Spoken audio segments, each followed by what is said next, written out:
Good evening, ladies and gentlemen. We are live. Short one, Senor Patel will be here in a little bit. He had a prior engagement. So, thank you everybody for being here. See, Chels is here. See, Star is here. You're here. Melanie's That's all that here. matters, Steve. Lena's here. Most of all, Matt is here on a Saturday night. It's not just going to be me. It's going to be Matt. It's going to be Chris. Thank you, everybody, for joining. Hi, Chris. The myth, the legend. And before we get into it, a lot to talk about. Take a moment, read the disclaimer. We are not financial advisors. We have no idea what your situation is. June is also here. Please make sure you do your own due diligence. I don't know why Matt is laughing. He must think that I'm funny, but you are funny. Everything we say is our own opinions. We do not know what we're talking about. This is for educational and most of all, entertainment purposes only. With that being said, let's get on with it. Well, I thought it was funny that you just called out the J bug. You were like mid disclaimer, and you were like June bug. But you know who else is here? Ray's here too. That means Michelle's here somewhere. Somebody said we're just degenerate gamblers. Well, it's been working, so I guess I'll continue. Cheryl's here. Black Mamba Trader's here. We got Jacker here. We got a lot of people here tonight. I'll be honest, Steve. I ordered my food 2 hours ago, so I hate to be eating on camera. But I don't know why I just got here. I was busy working, which I assume we'll talk about. Apologies, I feel really rude eating on camera, but gotta do what you gotta do. Yeah, I haven't eaten yet today, so this is the first bite of food, which is really, really tasty. But yeah, I've been working on this application. I went to bed at 6 a.m. this morning.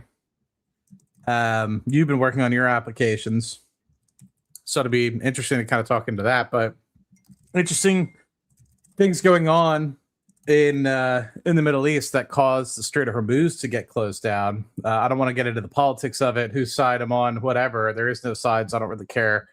What I am talking about then is what this could mean to the impact of natural gas prices, because obviously this has implications. We're talking about countries that border the ongoing conflict, right? So Qatar is one of the largest exporters of LNG behind the United States in the world, and utilizes the Strait of Hormuz for a lot of their exports. And then same thing with Iraq and Saudi Arabia and the UAE. They all use the Strait of Hormuz for exporting oil as well. So this could lead to disruption to, if the Strait of Hormuz continues to be closed, could lead to disruption of natural spot prices for oil, for liquefied natural gas, and the potential. So I'm certain that this is going to be coming up potentially with the next decade, as well as Venture Global conference calls, and what that could mean for spot pricing, and what that could mean for the stocks overall in a world where there's ongoing conflict. Now, based off of recent news and the Supreme Leader being announced dead, not 100% certain what that means for the Strait of Hormuz, if it's going to continue to be closed or not. But we could get into more details around the impacts. But 15 to 20% of liquefied natural gas imports in Europe come through Qatar, or come from Qatar, which utilizes the Strait of Hormuz to do so. And so that immediately means that, if there's any shortcomings, which right now, towards the end of February, Europe is still obviously in winter, but they're going to be likely starting to increase their imports to be able to increase storage going into the summer months ahead of next winter. So there's that piece.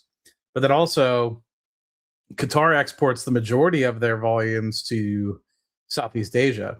And so Southeast Asia gets disrupted. Where are they going to get those spot prices? Is that excess going to be coming from Australia? Is it going to be coming from the United States? That sort of thing. So I'm curious to see With respect to LNG, what's going to happen with that? Oil, I don't think will be as volatile as say natural gas will be, just because it's a little bit more liquid and a little bit more established. But LNG, I think, is going to take an impact if this persists going into Monday. You're on mute, Steve. I apologize. I was typing. I'm just going to make a blanket statement. I second what Matt said. My political views are not going to be said. I'm going to try not to talk about politics. The reason that we are bringing this up is for several very important points. One, this could significantly impact the price of oil and the price of natural gas and the price of LNG.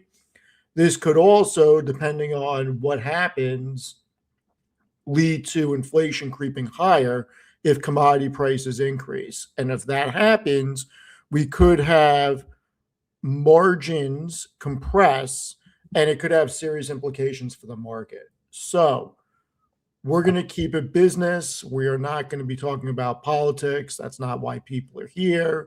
And look, this, in my opinion, I don't know what's going to happen. This could all be over tomorrow, or this could spiral into a much bigger thing throughout the region. And we're going to have to see what happens. This has the potential, and I'm not saying that it's going to do this, but this has the potential to be a black swan event that we said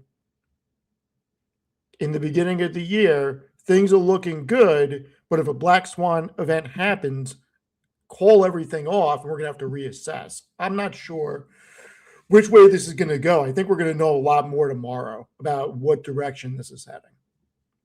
Yeah, I mean, it could proliferate, right? I mean, like I said, I don't want to get into the politics of things, but what I can probably say without diving deep is there are backers behind Iran and what's been going on, and they often Iran, I think, is being used as a piece to potentially combat against and use as a pawn against the United States for many different reasons. So, does that involve China? Does that involve Russia? What does that mean for a broader conflict proliferating beyond Iran? I don't know. And so that's where I think Steve is kind of getting into with respect to the Black Swan event and the things kind of trickling out throughout the rest of the geopolitical spectrum that goes way beyond my head, which is why I don't want to talk about it. And also I just don't think it's appropriate for me to talk about it. I know nothing. So as much as I would love to, chat, get viewers, etc., have a great conversation, I just don't think it's my wheelhouse. There's many other people that do a much better job about that. But I think it's also important just because we are kind of creeping up on Monday for the VG and Next Decade kind of earnings call. We haven't had a Next Decade investor presentation update since they sanctioned the fifth train. And so I'm curious to see what that looks like.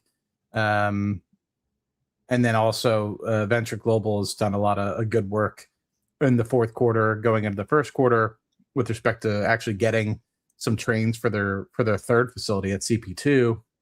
I'm curious to see if they have an updated timeline as to when they can actually bolt that in and potentially even start gas. And so 2026, man, it's kind of crazy. Like Next Decade was one of those things where it was so far along away when we first started talking about it. Now, within the next 18 months, you should definitely start to see gas flowing through the facility, if not even being exported in the next 18 months. And so I think that there's a huge potential associated with that. If you do due diligence, of course, there's still bankruptcy risks.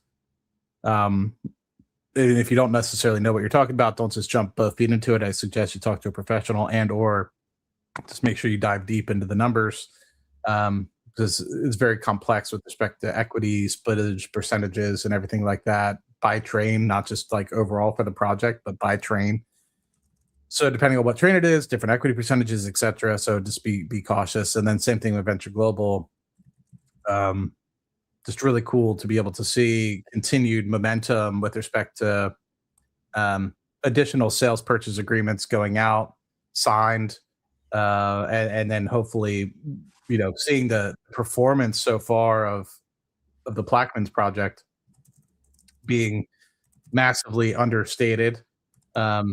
not because it was intentional. I think that they do a really good job of just optimizing the facility for be able to put more gas through it. So curious to see what their updates are for full year 26, as we've kind of, I feel like, bottomed in LNG prices in the third and fourth quarter last year. And so now with that kind of over and things moving in the right direction, and potentially with this disruption, see what forecasts look like for the rest of 2026. So, Matt, I mean, look, you are the resident, I'd say, obviously, expert in energy. If you just had to make a prediction that we're not going to hold you to, do you think oil has the potential to go over 80 a barrel here? I think it's very dependent upon. So by no means am I an expert, right? And but I wouldn't Well, say energy. I would say compared to May, you know a lot more about it than I do. Do you okay. think there's potential for crude to go over 80 a barrel at the moment? I would think that it's tough for it unless this continues to stick into next week and beyond. And with that, with like if there's further uncertainty, like I think if we come Monday, if it doesn't feel like there's a resolution kind of underway, because I don't know what necessarily means that the supreme leader is dead. I don't know what that means. Is there somebody that's just going to step up in power? Is there going to be, so I don't necessarily know what that means in terms of how this is going to persist into next week and how long it's going to persist. I think it would be troubling to say that immediately on Monday we'd be above $80 a barrel, coming from 65, right? And I guess it depends if you're looking at Brent versus WTI. I mostly focus on WTI. Yeah, I'm focused on WTI. That's where most of my focus is for what I look at. So it'd be tough to kind of see that 20% or 25% uplift in prices due to this. I could easily see it going over 70, 75. But at the same time, I think if there's still uncertainty going into Monday and Tuesday, and it looks more dire, like things are accelerating in terms of uncertainty, and also things are proliferating out throughout the rest of the Middle East and even into Russia and China, I wouldn't say no.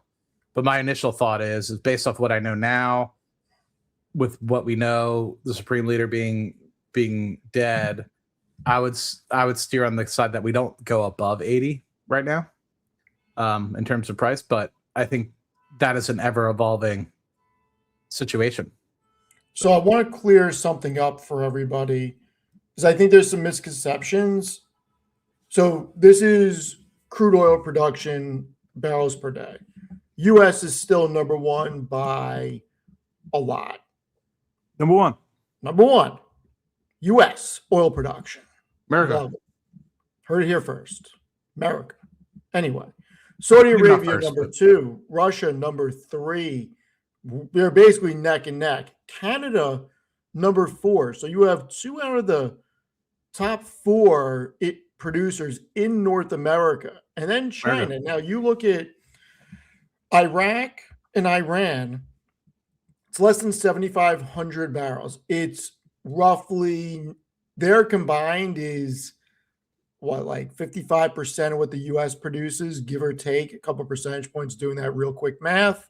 Mm-hmm. Now, what Matt was saying with the Strait of Hormuz, the problem is there are real trade routes from some of these countries that this could get caught up in. Now, Matt, does Saudi Arabia ship through the Strait? And does Iraq ship through the Strait? And Matt's nodding his head yes. So even though Iran is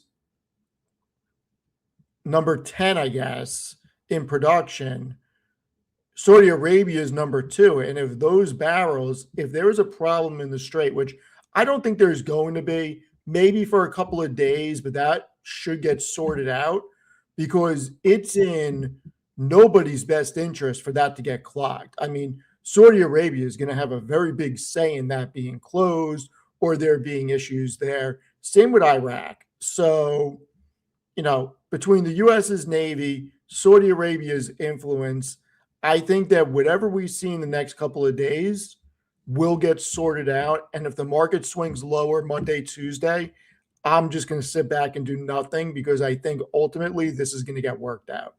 Yeah, I mean, I don't think people recognize. So Saudi Arabia, I mean, I don't know if we want to pull up a visual of the Middle East, but Yeah, we can. basically, if you think about it, you have the largest countries are Saudi Arabia and Iran that kind of span each other across that Arabian Sea, and the northern you go is it's kind of the Nile delta that kind of goes up in past Egypt, and then as you go further south, you see the Strait of Hormuz.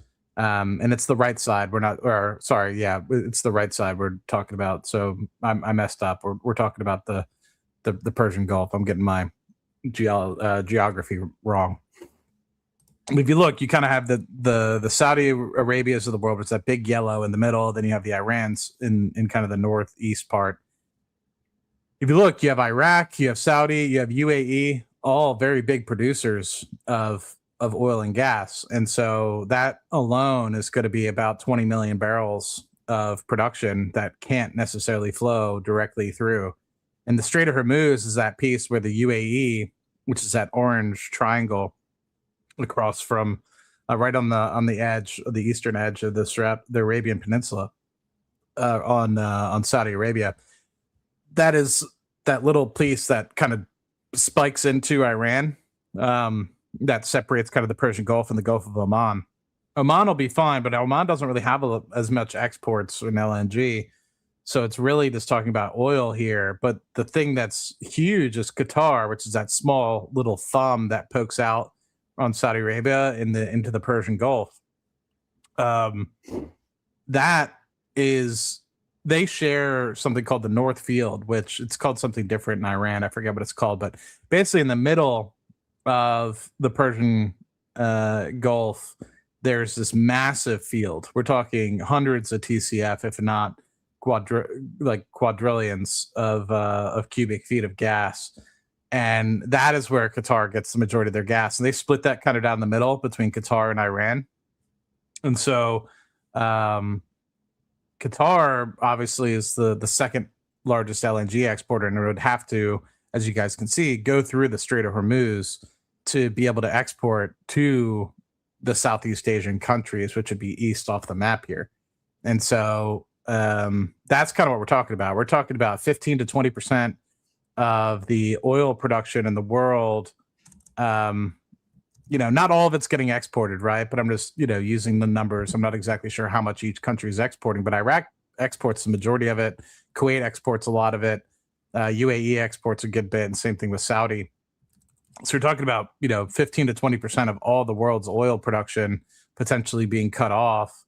And then you have Qatar, who's exporting a lot. Qatar is obviously a very small country. Saudi has its own gas, so it doesn't necessarily need to import any. So they're exporting a lot of that gas. And so, and then Iran, they mostly give all their gas to Pakistan. And they, obviously Iran's a big country on its own, so they use a lot of it. But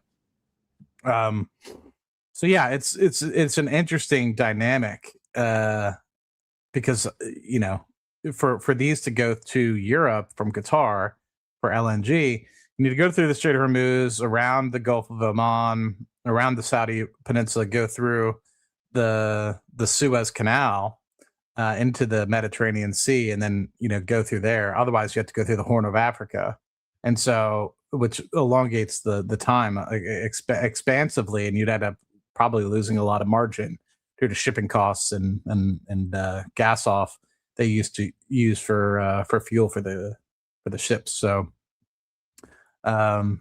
yeah, just an interesting dynamic, and I don't think that people necessarily know about it. Sorry, my geography is very poor, but hopefully that did some justice to let people kind of know. Like Steve showed the top 10 oil producers. A lot of those top 10 are constrained by exporting from the Gulf or the Strait of Hormuz. Sorry. Yeah, look, if something happens out there, the reality is that we're not going to be able to pick up the slack. I mean, we're already producing 13.5 million per day. It's not like we can just turn on the spigot and produce 16, 17 million. I mean, you're talking about well construction. You're talking about a lot of things. So maybe there's a little bit of wiggle room, but not enough to basically backstop if some tragic thing happens. So we're going to have to wait and see what happens. I mean, this is anybody's guess. You can ask a magic 8 ball, you can roll dice, you can freaking make any type of guess you want. Nobody's going to be able to tell you what's going to happen. I mean, tomorrow's going to be a very important day. We have no idea what the people of Iran are going to do. What's going to happen? This is going to be very interesting to watch. I can tell you that I am not making any rash decisions. The way that I am looking at this is this has the potential to create short-term volatility. In my opinion, short-term volatility is 1 to 3 months. This also has the potential for midterm, not the midterms, but just a mid-length issue if things go sideways. Ultimately, I feel that the way that I am personally positioned, I'll feel a drop if the market goes down, but I don't believe that I'm invested in things that will ultimately be impacted long term. So if you're in the S&P 500, is this really going to change corporate earnings on a long-term basis? Maybe in the short term, if we see inflation go up and oil go past 80, but on the long term, it's going to be fine. Does this really matter for Amazon? No, not really. Does this really matter for NVIDIA? I don't think so. So I think no matter what happens over the next couple of days, the way I'm wiring my brain, pay attention, try to assess the situation, but don't make any rash decisions. I think that we are going to get through this just fine. I think, once again, not getting into the political side of things, I think if this does persist and get more. Matt, I'm sorry. I don't know if this is breaking news or not, but Saudi Arabia condemns Iran's attacks on Gulf nations, offers all of its capabilities in the fight against Tehran. So Saudi Arabia is already saying we're not having this.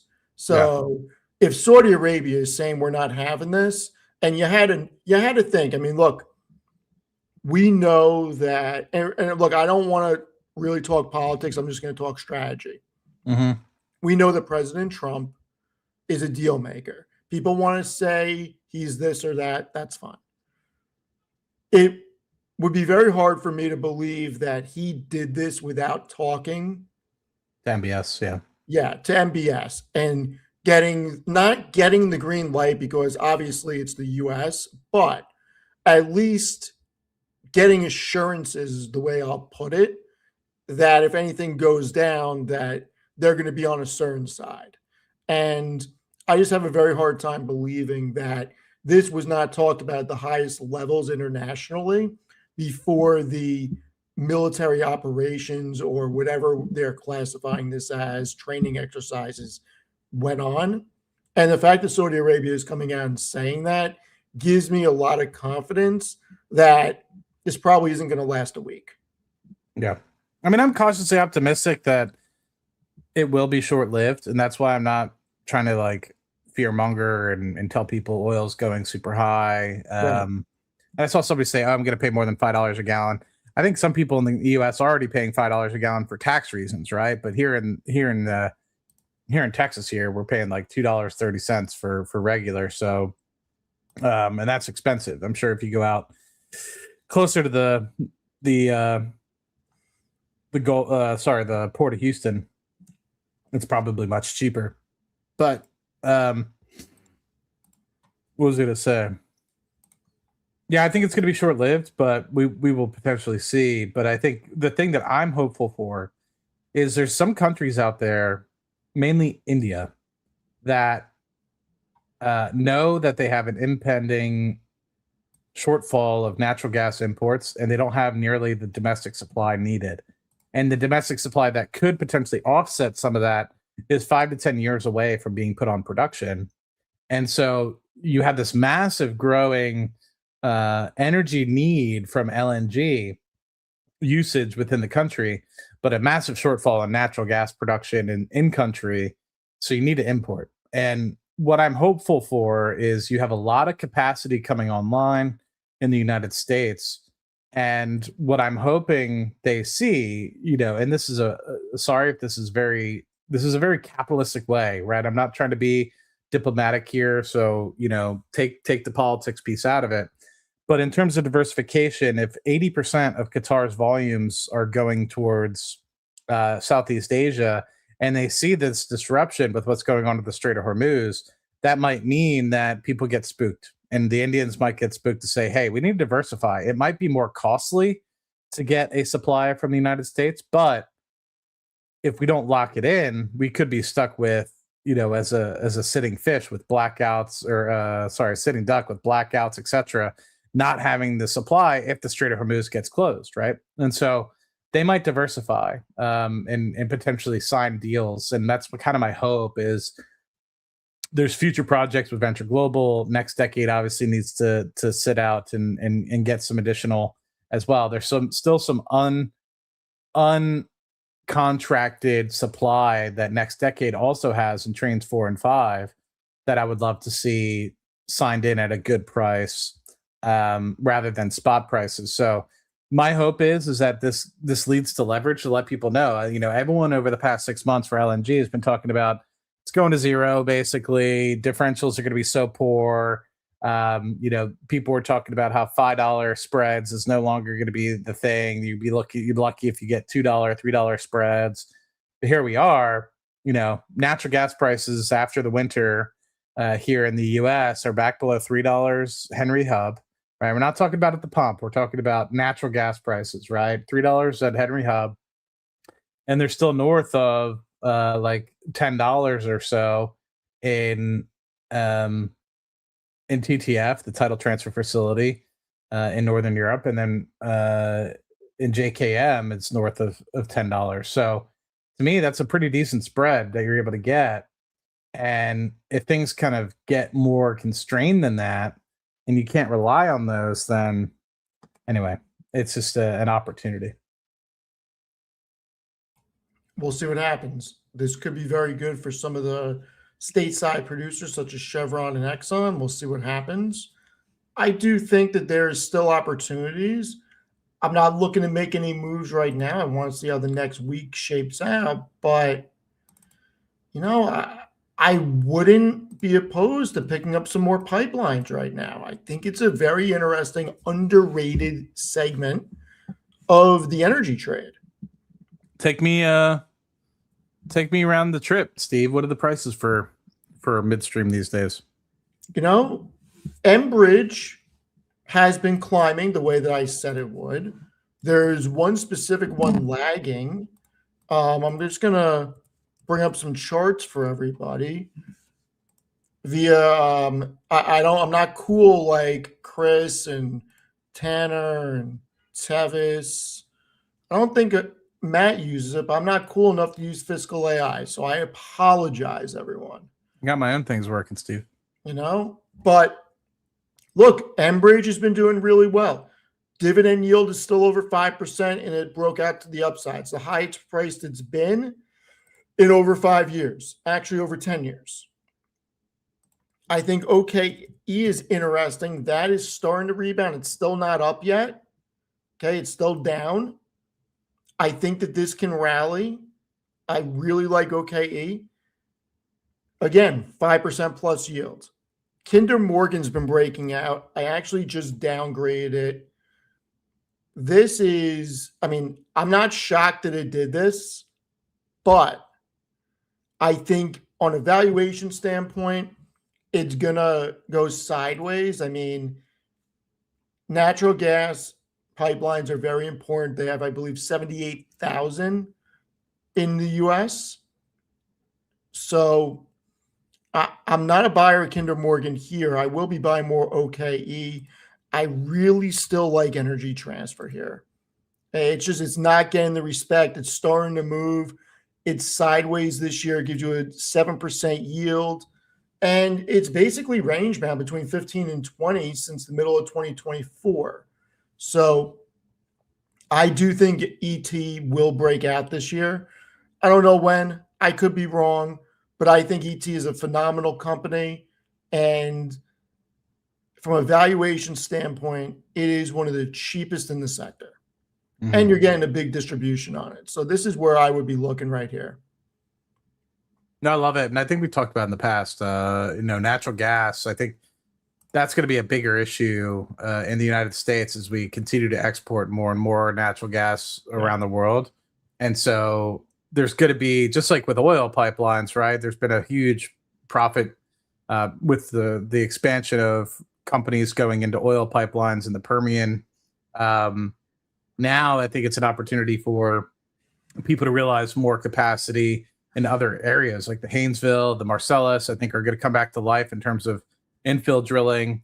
As you'll have a floor, right? I mean, as you get to $3.50, $4 base Henry Hub, those become very attractive going into 2030 and beyond. And so, if anybody is looking, I would potentially look at the companies that have the most natural gas exposure, because I think that will be a big piece of it. The amount of export capacity in the United States is going to double, if not, 150% over the next decade to 2040. I think we'll end up with close to 300 MTPA. We just crossed over 100 MTPA on an annualized basis in 2025. So that could lead to a 200% return, not return, but increase rather on natural gas exports. And we still obviously are using more gas than ever inside the US, and also the potential to ramp up natural gas usage as well with peaker plants associated with AI is something that I have not really done too much due diligence on, but I would not be surprised if natural gas usage within the United States continues to go up. And the reason why, I'm not saying that like overall the grid is massively expanding, but the reliance upon oil, the reliance on coal has been decimated over the past 2 decades to move into natural gas with the abundance of gas that we have here in the United States since the late 2000s. And while renewables are growing at 20 odd percent per annum in the United States with wind, with solar, the capacity is just it's slow to get online, and so it's much easier to start up a natural gas plant and turn off a natural gas plant in use of peaker plants than it is potentially for some of these larger scale projects like massive solar plants. So. Not saying that I'm very for the renewable side of things. I'm just, you need a multitude of energy sources because you can't just be reliant on one. So I agree with you. And just off the top of my head, the ones with the largest natural gas pipelines, Kinder Morgan is number 1, I believe. ET is number 2. I think Enbridge is number 3. I think them and the Enterprise Prod Partners are very close. So I'd have to double check. But when I look at, now keep in mind, the way that MLPs are valued are on adjusted EBITDA and distributed cash flow, DCF. Some of these are MLPs, some of these are C Corps. OKE, Enbridge, and Kinder Morgan are C Corp. So I'm using straight EBITDA and straight free cash flow because it's 2 different types of companies in here, all very similar in what they do. It's just a tax structure. Energy Transfer trades at 4.32 times EBITDA. It is by far the cheapest in the sector by that. They trade at 16.85 times free cash flow, which is the second cheapest in the sector. So when I see this, the cheapest on one metric, second cheapest on the other, I mean, they're doing $15 billion in EBITDA. I'm not really worried about the debt, especially with the rates continuing to come down. I do think we get 4 rate cuts this year. So I like ET here. I really like OKE here. I mean, OKE is the second cheapest on EBITDA and the third cheapest on free cash flow. And they have the strongest assets coming out of the Bakken and the Powder River Basin, which I think are 2 assets, especially the power. It's the Powder River Basin, right? Powder River Basin. I was right the first time, out of Utah. Not many companies have exposure there. They have a Yet. tremendous amount. Yet, Steve. Yet. But right now, OKE has the most infrastructure running through there. And I wouldn't be surprised if we see more consolidation in this space. And I wouldn't be surprised if either Kinder Morgan or OKE gets acquired. My opinion. Gets acquired by whom? Look, I think that there are going to be further consolidation, and there's a lot of synergies that can be had in this space. We'll see what happens. See, I hope that came through for everybody, because I saw somebody saying the price to earnings are super low. MLPs, you need to acknowledge that,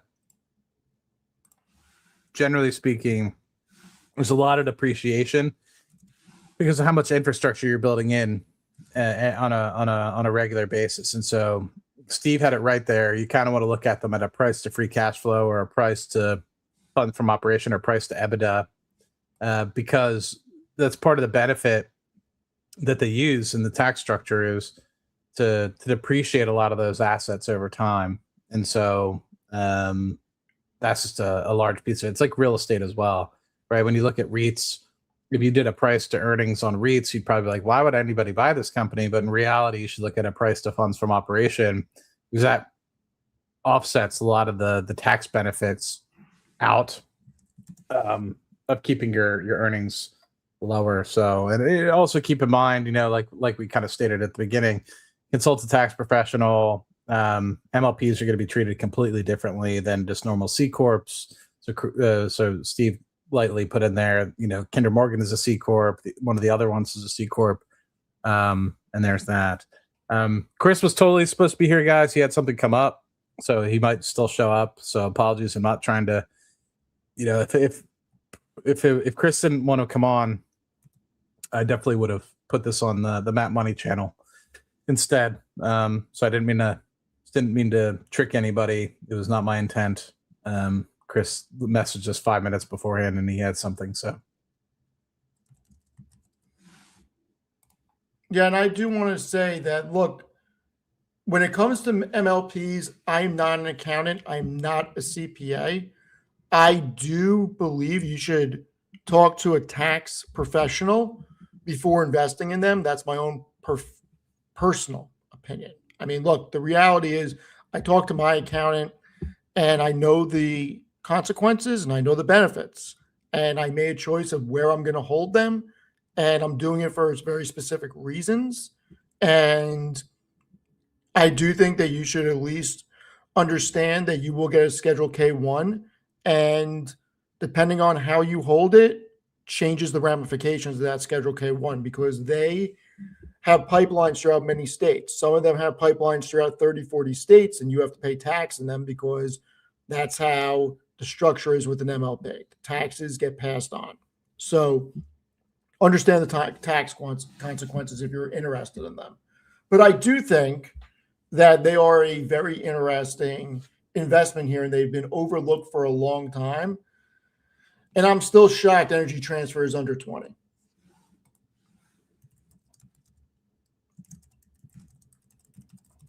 So yeah, I think that it's necessary to kind of think about it, right? We're not saying jump both feet into midstream or anything like that. It's just a different avenue, right? And that's what we're always here to talk about. It's different avenues of what you could look at, how your portfolio looks. I don't do a lot of midstream, but I can see myself in the future if I came across another, 7 figures in the portfolio where I'm just like, what? Oh, what? No, another, he says. Another. Oh. This is why I say if I had Matt's money, I would, donate mine. Maybe my whole thing, people, Steve, my whole investing career has been on YouTube, and the amount of times people say that I'm making up numbers is actually pretty funny. So it's all just made up, Steve. It's all fake money. I'd like to make up numbers. Those are some nice made up numbers. I'm just saying, if I was to make up numbers, it wouldn't be 7 figures. That's true. I'd be making up numbers of 9 or 10 figures. But I'd have a Lambo, and but just got off the yacht. I didn't film it, but just got off the yacht with Bezos. 10 mil. It's just like spouting out random figures like I don't know. Am I like out of touch that you are out of touch, Steve? Because what you told me the other day, and I'm not going to say it live, but not all of us get those opportunities to eat those nice dinners. What you're talking about, but I don't know. Lambos don't impress me. I don't know. I mean, it's a Lambo. Who cares? It's part of the joke. Is like, I don't know. Every time I'm like, should I buy one? And I'm like, where the hell are you going to drive it? The maintenance on it, it's only going to go down in value. It's a waste of money. Depends what Lambo you buy, but some of the cheap ones, yes, they go down in value. But the ones that are actually buying it as a hard asset that you're not going to drive, and you understand the car market and you think it's going to appreciate, by all means. I mean, I understand Ferraris are good investments and there's cars that are good investments. That's not what I'm talking about. Like, if you're going to go buy a freaking Aventa or wherever it is and drive it around, all right, cool. Have fun. Yeah, if you drive it like 100 miles or a couple 100 miles a year, right? Like, but those Aventadors, man, I don't even want to know. Like Murcielagos, dude, those are fucking skyrocketed in price. So this is what I'll say. One of my very close friends bought a ridiculous Corvette. Okay, ridiculous. With ZR1 or what? He may have bought a ZR1. There you go. Those are nice. And we drove to AC in it, and I will tell you that it is not something that I would want to drive around every day by any means. Does he use it as a daily? No. I was about to say. No, he put a lift in his garage and drives it like once in a blue moon. He's just always wanted one, and he bought one. But long story short, the biggest Corvette dealership is in South Jersey, and he had to go down there, et cetera, et cetera. So I took a ride, and yeah, it's a fun car. Getting in and out of that thing's a bitch. One. Two, it's not like, I don't know. The roads, I think if I lived in middle America or Florida or somewhere where the roads are actually good, like living in New York City, there is zero chance. Like I drove over the 59th Street Bridge the other day. The amount of freaking huge potholes because of the snow plows is insane. I mean, I'm dodging potholes all over the place. So like for me, my brain's just wired. All those cars would be freaking destroyed over here.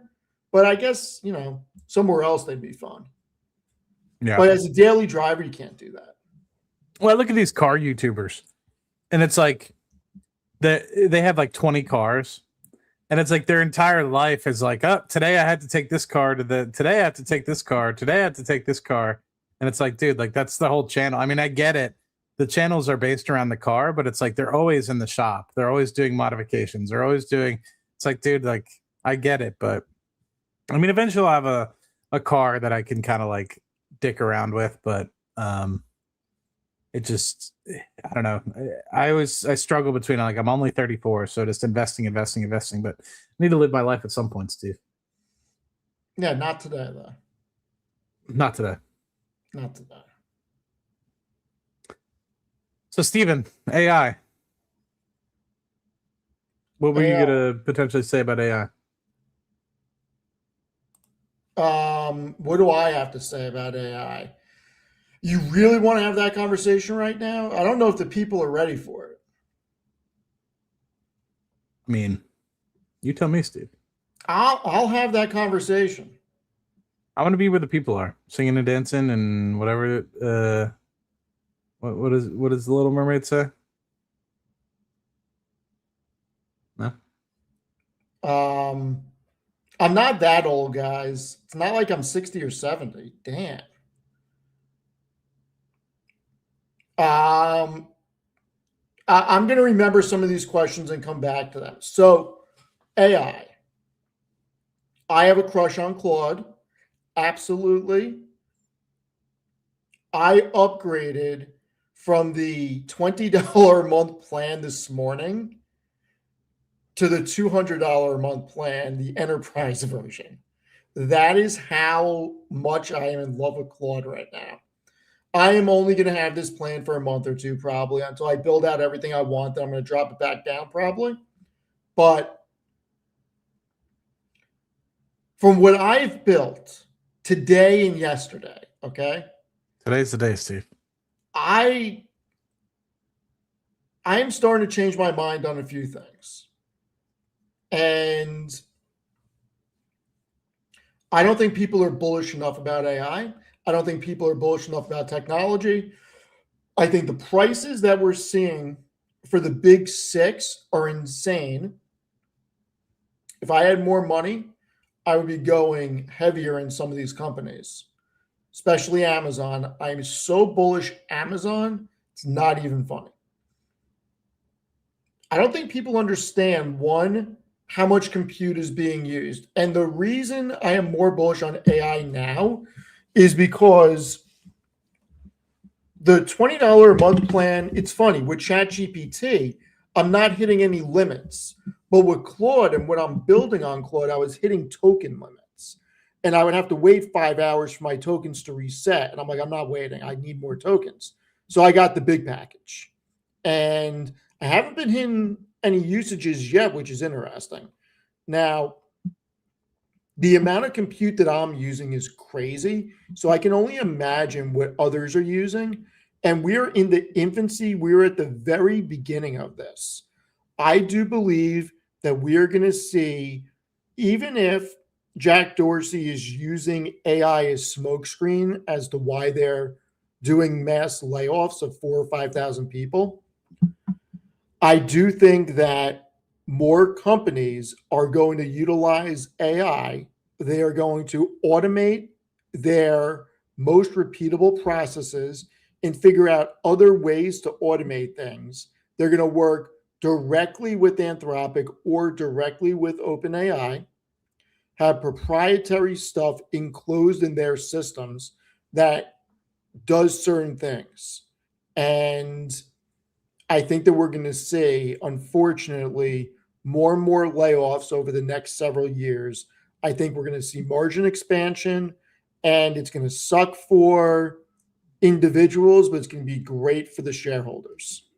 And I hate saying it like that, but look, we got to look at where the alpha is. And when I think about what I just did, to me, the alpha is in the companies.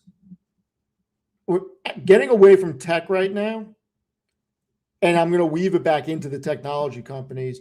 The companies with the largest back offices and the largest headcounts, I got to think that they're going to be able to really automate a lot of processes and make their employees so much more efficient that productivity is going to expand significantly. And I don't think that I can comprehend or anybody else can comprehend right now what that even looks like in a year or two. And the writing was on the wall a year ago when Zuckerberg said that they're going to be able to replace their low to mid-level coders with AI within the next year or two.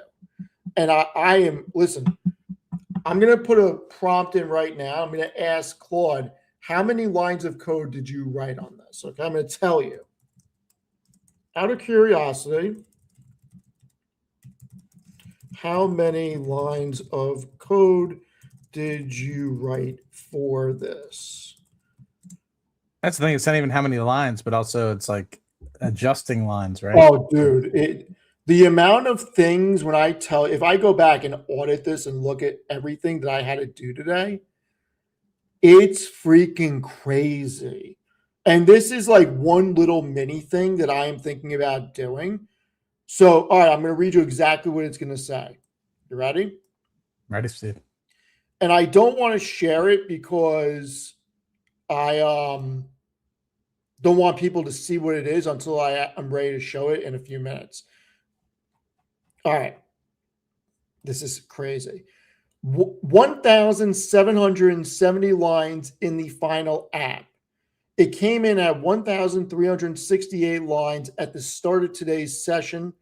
Across everything this session, 402 lines net added to the app, live data engine, day navigation, time filtering, dual time frame models, situational filters, injury weighting, time zone maps, UI for all of it. 730 lines of Python modification scripts that did the surgery, plus a bunch of inline edits and diagnostic code in Bash. So roughly 1,100 lines written today, with about 400 surviving in the final product, and the rest being tooling, rewrites, and code that got replaced. The full app across both sessions probably took 3,000 lines of total output to produce those 1770. That's just today from me running prompts. If you asked Michael Burry at 1770 is 8,230 lines too short. Steve. Can I say? I don't know what to say, Steve. Yeah, I'm amazed by AI lines of coding, because the fact that it can freaking code this quickly and accurately and figure out the bugs and debug it and do everything. And I've never coded anything in my life. Imagine what people that actually know what the hell they're doing are using this for. That's why I am so impressed. Steve, are you going to put this up eventually for other people, or is it only going to be for yourself? I don't know. I have not decided yet. Before I show this, and I've done three things right now. The fourth one I did was going to be so expensive. It was going to cost roughly 50 or 60 bucks every time I hit go to refresh it. So I was like, yeah. That got Matt's attention. Please, did you that got Matt's attention? Did you downgrade it to like GPT-4 Mini where you could, or like, I don't know what algorithm it's using. I guess it's using Claude, but can you downgrade some of that stuff? Have you asked that prompt? I asked it to build me a super agent with 8 agents working for it, and basically create an AI factory and like all the live API feeds and like everything I needed to pull. It would cost me roughly 50 or 60 bucks every time I hit refresh. Well, I would just ask it, is there certain agents that could be basically downgraded based off of what they're doing? It knows, right? It just doesn't choose to. So, and look, this is the worst it's going to be going forward. That's the crazy part. Think about what this is going to be in a year from now with the new models that come out, the more horsepower from NVIDIA's chips. This is only going to get better. And I am so bullish on AI that, you know what, whatever is going on right now, it doesn't matter. Amazon, in my opinion, is the biggest winner in AI. Here's why. They own 15 or 20% of Anthropic, whatever it is. They now own like 5 or 6% of OpenAI.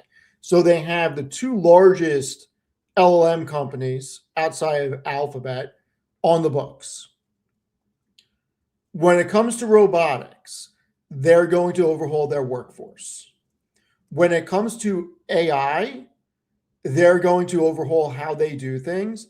I think the margins that they're going to achieve is going to be incredible. And I think that they stand to gain so much over the next 3 to 5 years. And in 10 years, their workforce may be cut in half. I don't think that people are ready for what's going to happen. I'm ready for it, Steve.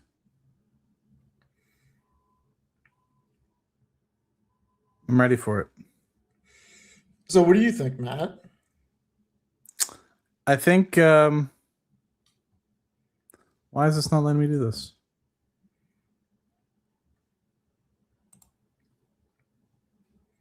What did I do wrong? I did something wrong, Steve. I think it's fun. I think it's a lot of fun.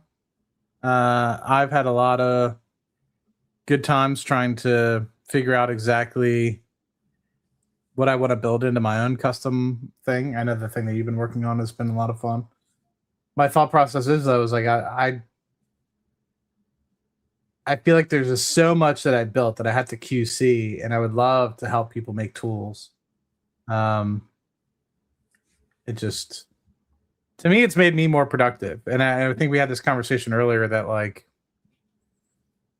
some people are like, oh, you know, this is going to mean less jobs for people. It's like, but there's still so many people that are lazy that or don't have the imagination to be able to build stuff like this, that I don't know if it'll actually make a difference to an extent. Yeah, some people will get the motivation and eventually start to do things, but just like, for example, you and I on here doing this live stream, like not everyone's on here doing live streams, right? It takes a little bit of and want to do things and change things and make things better and work on things for people to do it. And if they're not getting paid, you know, they probably won't. And I think that there's a lot of people that just don't want to take on a risk. And it costs money to do. Like I've spent a couple $100 now building some of this stuff. And some people might be like, is that worth it? You know, and probably 20, 25 hours worth of my time to build the thing that I'm working on. So, you know, it really just depends. Yeah, look, I hear you. So, I don't know. I'm happy to show off what I built. One of the things right now, I showed two of them last night. So basically, I don't know. Does everybody want to actually see what I built so you guys can see why I'm getting so excited or not? Because we'll do what the chat wants to do.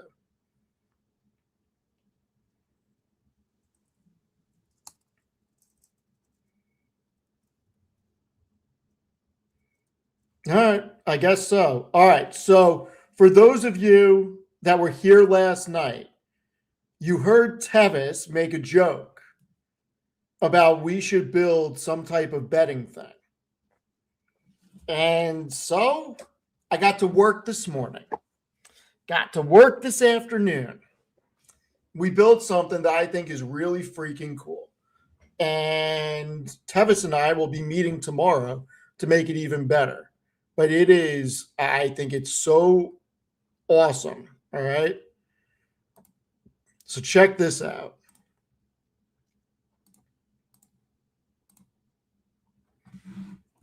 I can't freaking make it bigger. God damn it.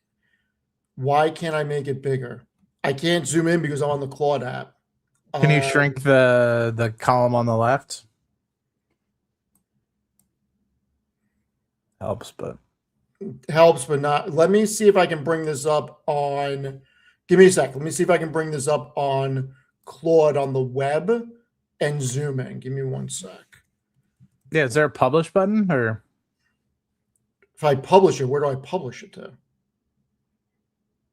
Mine's on the web, Steve. I'm not looking to get in trouble here. Like I sent you my URL. You haven't looked at it, but I sent you my URL. Yeah, I don't know what you're talking about, Matt. I know you hate me. It's all right. I get it. Chris Patel looked at it. He liked it. All right. Give me 1 moment, everyone. And for anybody that has it, that's in like my members groups and stuff, please don't distribute it. I still want to make sure security, everything is perfect. But I appreciate all the feedback you guys have given. It's been very useful, and Okay. I want to build it in. So much appreciated for every piece of feedback you guys have given.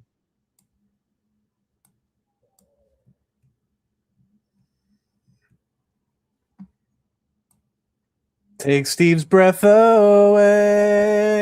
Dun, dun. All right, so we're going to close it on Claude, and we're going to open it on this.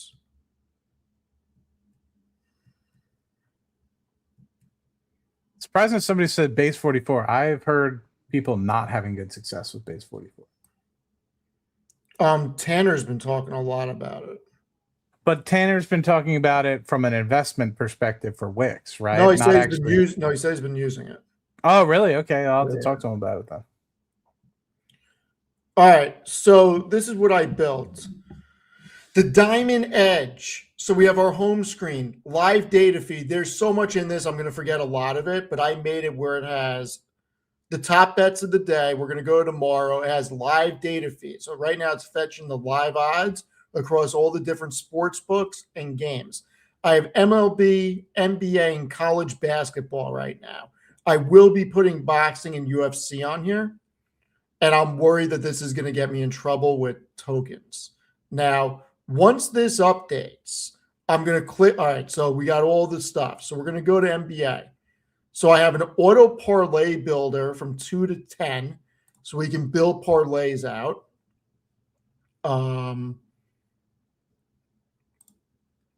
Now, when we go into a game, okay, we have the win probability. We have the first half and projected totals. We have situational factors, surging Wizards playing well above season average in the last 10 games by a point, net situational impact -1 at home. We have medium confidence on under for the total. And if I like it, we can add it right to the parlay. And that's the best bet on this game. We got matchup button that gives us the matchups between the Wizards and the Raptors. We have prop bets in here with which ones look good by players. So they're saying that over 13 from Cowblay. Burns has some ones that are interesting. RJ Barrett has 2 of them. We have the head-to-head. We got the rosters on here. We got the odds across all the different sport books. We have the AI expert analysis analyzing the matchup. So I redid this so many freaking times, and it gives me everything. It gives me their confidence.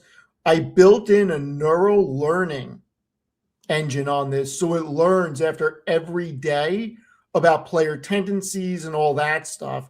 It's tracking all the data. Shit, I hit the wrong freaking thing. You see how much I used? I just freaking built this. And by the way, like, this is all the shit I've been typing to it and like building it out. It's freaking wild.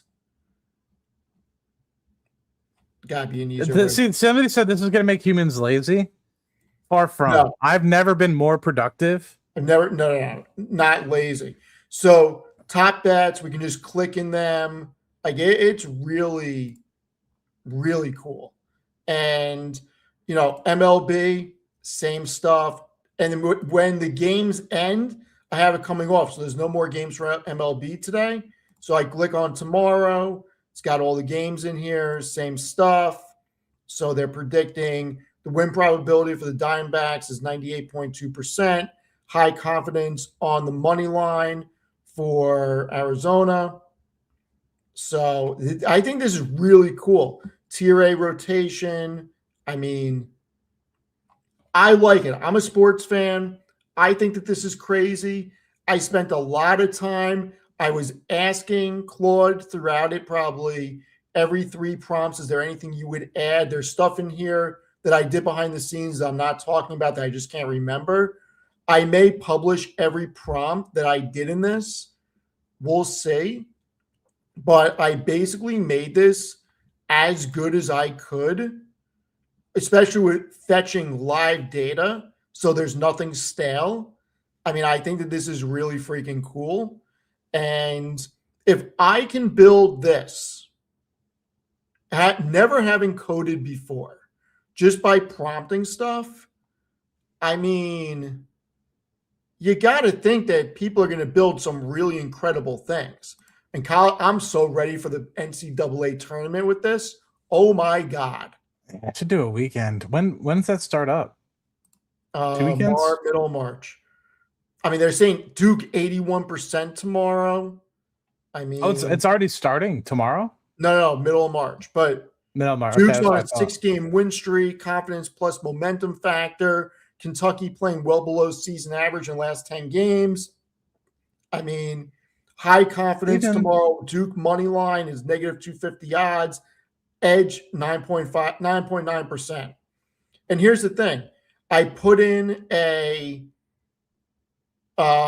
bankroll in here, and it's telling me what to bet in units, the best book to do if it went like this is.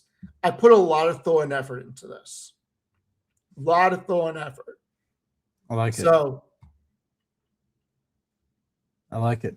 Steve, what I'm hearing is 2 weekends from now we're going to Vegas, or get a little couch, hang out, watch some games, Huh? yeah, 50-50? Maybe instead we go to AC. maybe. I don't know. So it's constantly reading. That's I can understand Now, why. I am still working out the bugs on this, and I've been spending the time on MLB and NBA, and I do think that the college basketball, I don't know why it's saying Saturday, Feb 28 on tomorrow's, because tomorrow's March 1. So we're gonna ask it live. Let's ask it live and see what it does. All right. On the CBB tab, I clicked on Duke versus Kentucky for tomorrow, but it said 2-28 is the CBB tab pulling current / live data. So good catch. You put that in the chat, because I have been focusing on the other two right now.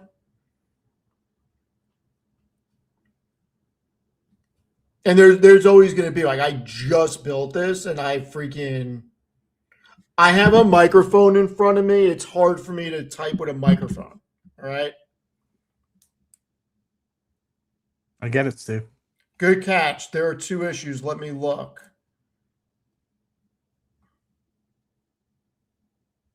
First, what you need to do is ask it where can it use cheaper LLMs or no LLMs at all to lower your cost of operating, if you haven't already.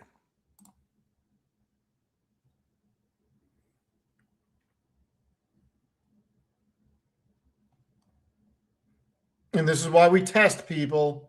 This is why we test.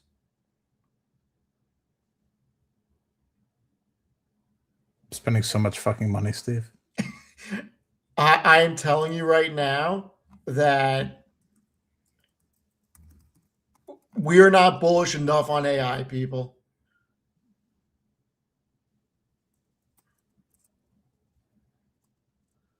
We are not bullish enough on AI. The fact that it's going to debug and fix this, and I am using a tremendous amount of compute right now, and this is like nothing compared to what companies are using. I think that the data center build out is going to go crazy. I think that the amount of compute that we're going to use is going to go crazy.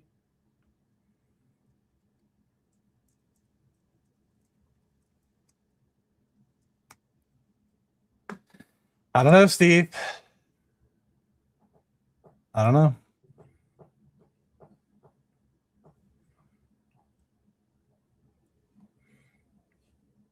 All right. I think a lot of people are wondering. Let's see if it fixed it. WWSFD. Static fallback only on today. When you tap tomorrow, the old 28 feed. All right. Boom. Okay. So now when you tap tomorrow and fetch, and the fetch is loading, you'll see the loading banner with empty game list. Okay. No more February 28 data leaking through. Let's see. Because tomorrow's Sunday. All right. So let's go to college basketball. Let's have it fetch everything. Good catch, people. Thank you. Thank you.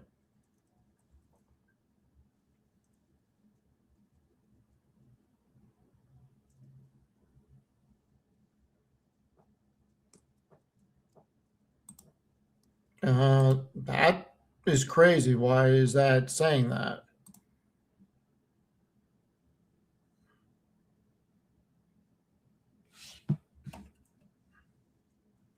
Is there no college basketball games tomorrow? Zero Honestly. games. Okay.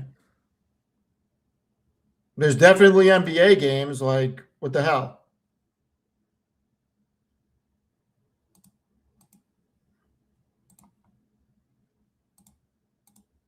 Okay, so MLB's got 10 games tomorrow.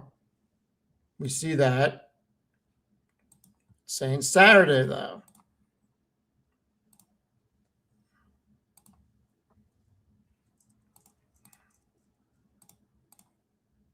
All right, so I broke something. What'd you break, Steve? Oh, no, but we got to try to fix this. No bueno, Steve. No bueno. Can you please, before you do anything, ask it where you can lower the costs, please? Have you done this yet, Steve? No. After I've asked you, I told you multiple times in chat yesterday. Where can I lower the cost of? Can you say what LLMs are being used mostly to build this application? And is there any areas within here that may be scrapping or fetching data that can be downgraded to lower cost of running the application? Okay, and are there any areas that can be downgraded? Yeah. Without what? reducing quality. Downgraded without reducing quality.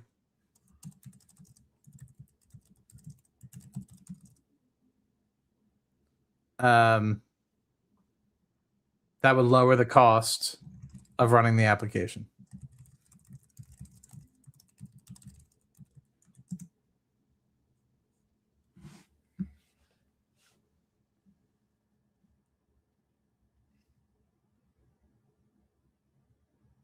Because right now it's always going to use the most up to date. Like it's using Opus 4.6. You don't need to use Opus 4.6 to scrape web data. This is going to cost you more money.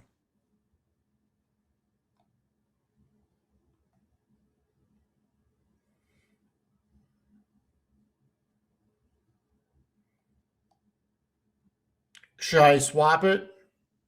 That's up to you. I mean, I don't know. The AI analysis is the easy downgrade to take pre-computed data and just writes a short pick with reasoning, no web search, no complex.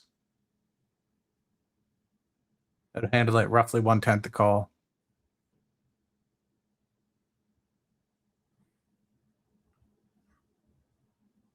Yes.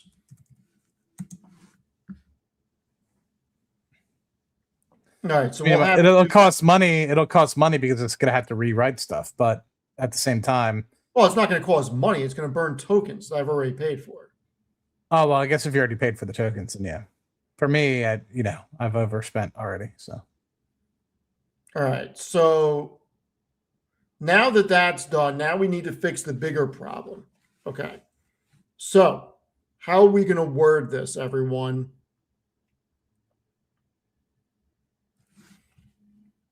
Let's make sure that when this fetches,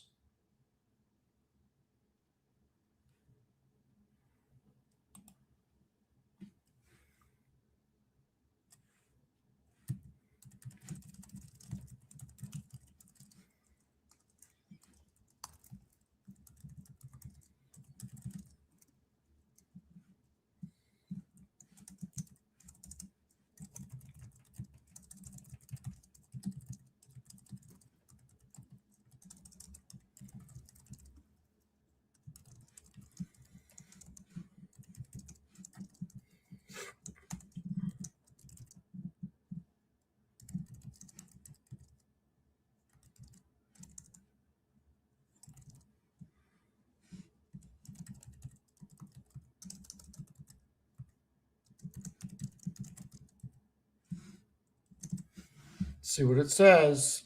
Need to fix itself. But yeah, once again, everyone, couldn't be more bullish because when all of this is said and done, the other things I built for stocks work flawlessly. This one obviously needs a little bit of work. I probably did something to mess up the tomorrow thing before. But once again, I'm super impressed at everything it's freaking going through.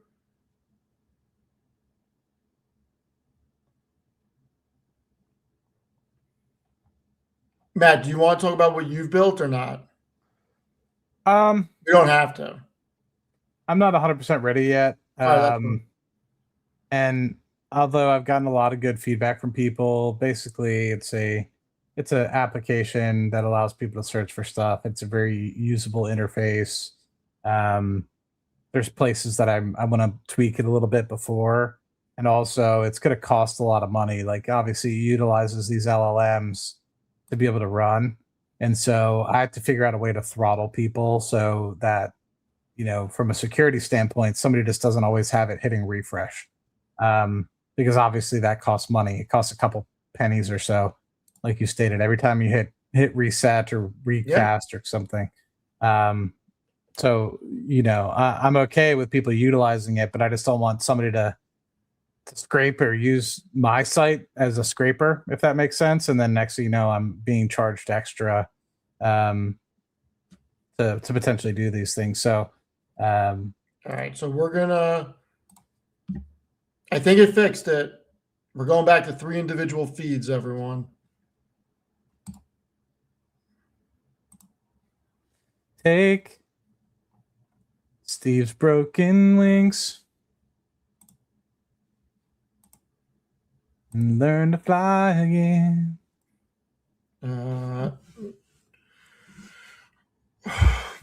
Hold on. What time zone are you on?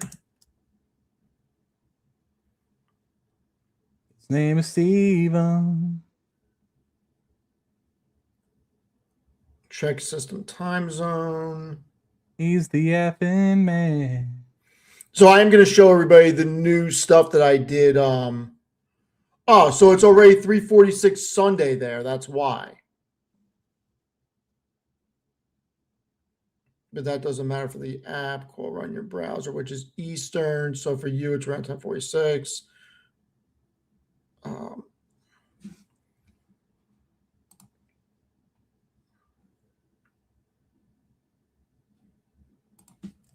The games are loading on today, but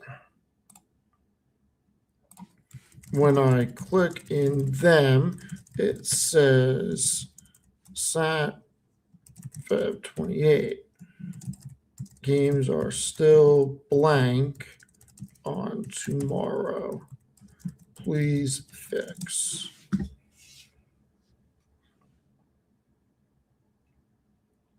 So we're going to figure this out, and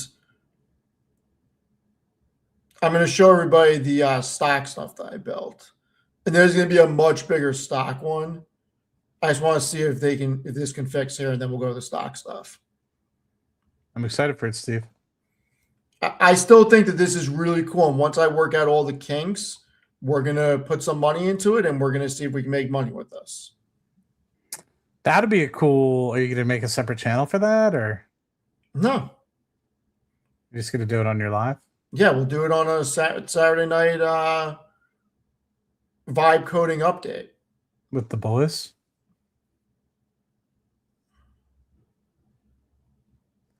I like it, Steve.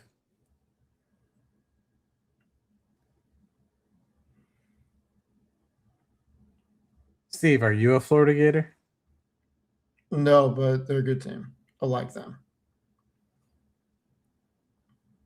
Swamp creatures. I thought I was your swamp creature, Steve. Oh. Is anybody else using Anthropic like this? And if you are, I'm reading the chat. What are you using? Steve. What are you using it for? I got a dessert. Oh, Matt got dessert. A new thing from what we call the Dutch Brothers. It's supposed to be cold, but I let it sit on top of my laptop, so it's melted now. But they came out with cake pops. Oh, I like it. So I'm curious. Something a little bit.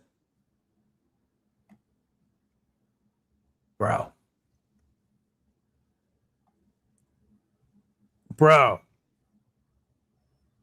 Good. The cake pop's good. Holy fuck.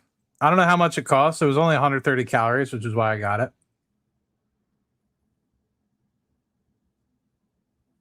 I can't recall the last time I put it.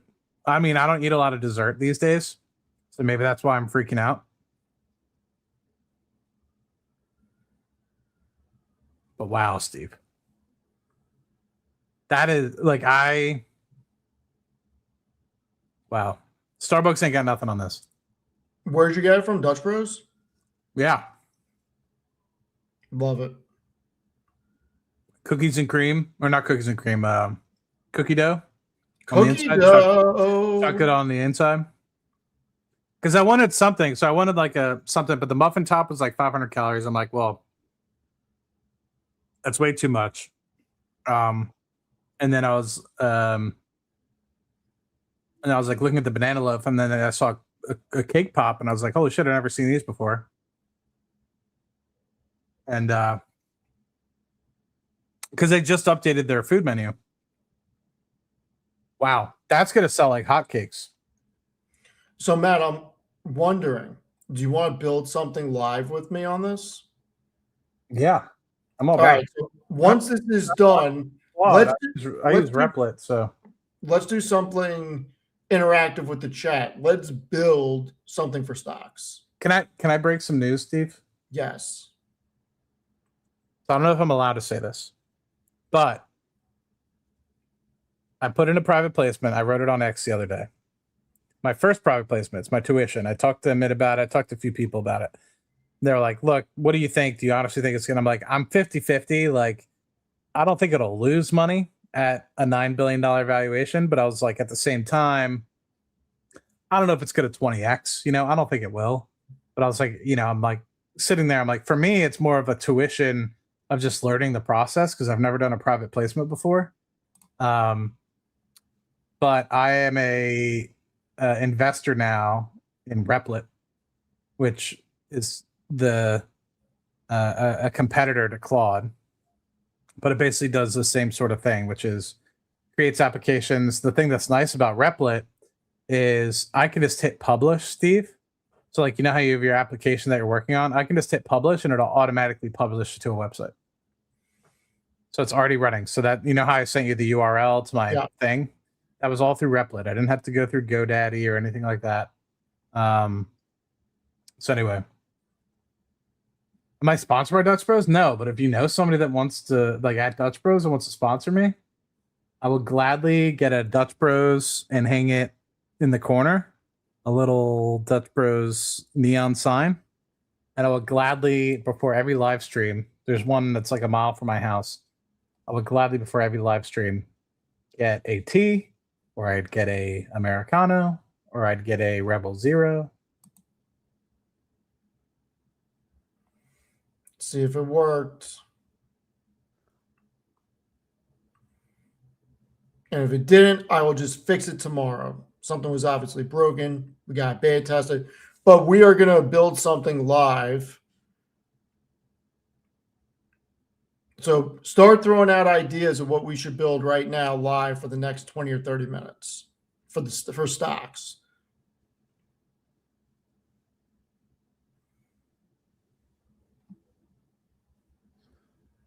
For stocks? Yeah. Oh, we're gonna build something live for stocks? Yeah. We're just gonna glance over Matt's breaking news. I don't think it was that cool, but it is pretty cool. You've done a few private placements, yeah? No. Soon enough, Steve. Why is this taking so freaking long? I'm trying to think of what we can build on your thing that I can implement into mine. Like if you build it and then I can implement it into mine eventually.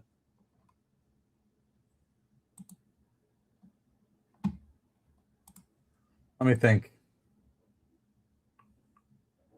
I may have to take the college basketball out of this, so I don't want to take the college basketball out, but I feel like I should because it's too much.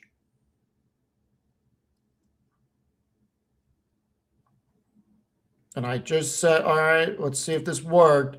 So it updated March 1st here. It's fuckers. Saturday, February 28th. Why is it doing that?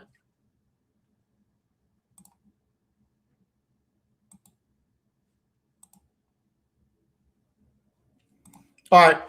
We will I will work on it tomorrow. Try to figure out why. Anyway.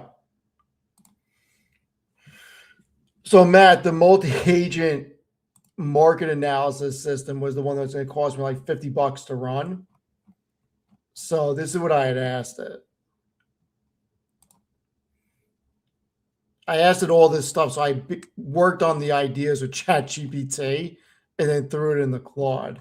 And the Atlas blueprint it gave me was actually pretty cool. 10 specialist agents, 2 output tracks, 6 upgrades of my original plan. Like it gave me my Atlas core team with daily memo, short-term watch list, long-term buy watch list, risk dashboard, audit trail, like quant screener, technical trade, fundamentals.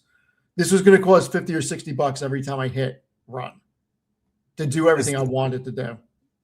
Is it, did you ask it how to lower costs maybe? No, they gave me everything. I had to do it in Python, so I decided that I was going to wait. So let's start a new chat. What all right, everyone, what are we building? Let's build something.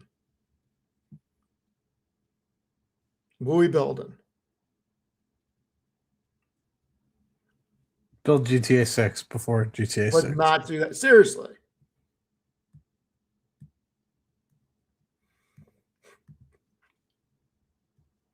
A fiscal AI competitor. I'm not remaking the market open and replacing Amit. We're not. I'm actually making a dashboard for Amit, I think. What do you I haven't talked to him about it, but basically a dashboard that he would like to use because you know how like he uses Webull, and he wants to use Robinhood. Like I'm trying to think of everything that he might want on a single dashboard so that he can use it. I haven't told him that, but some of these suggestions are awesome. That's actually a good question. So how can we replace an ERP system? I mean, you want me to ask it?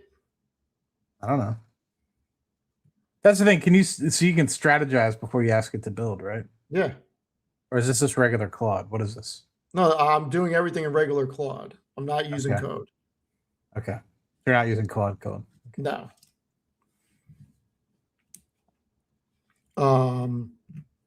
Let's try to build something that we can see in action now. So I want to show everybody how you can legitimately just type stuff in and it will build it for you. I you know a good one, Steve, because this is pretty regular and it's something I'm going to build into mine anyway. But it's not proprietary because I think other things might have this. The wheeling strategy is pretty familiar. Can you build a option recommender that would allow people to implement the wheel strategy on a specific stock ticker? And what one should they use? Right. So build an option recommender that utilizes the wheel strategy for income. Being specific about income here, guys. Yep. An option recommender that utilizes the wheel strategy for income on any stock in the market. Any stock in the market? How about we limit it to like the Mag 7 to start with? Sure. Yeah. Good plan. Okay. I'm gonna do it for any stock because you don't want to. You're a broke boy. I'll do it for every stock in my. Yes, I'm a broke boy compared to you. Yeah. On the following stocks: Amazon.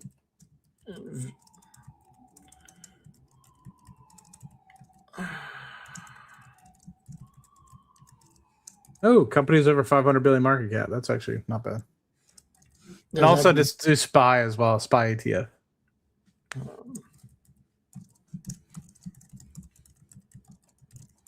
Bro, Meta is down to 1.6 trillion. anything else in here before I hit enter, Matt? No, that's good. But I was surprised when I looked at Meta at only 1.6 trillion. I was pretty upset by it, actually.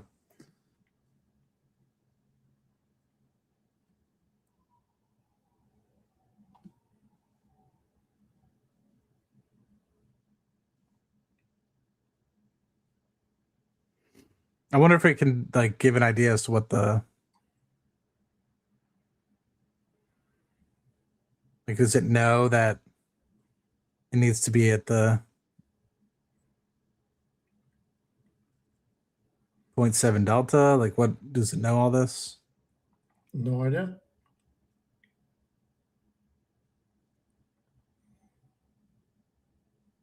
Not using current data. NVIDIA is not 192. We'll fix that.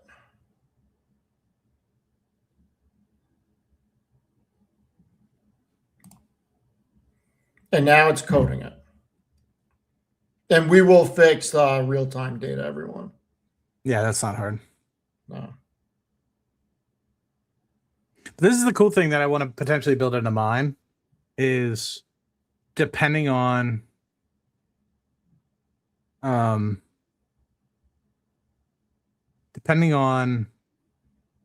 what strategy you want to implement, whether it's a wheeling strategy, whether it's a bullish strategy, etc.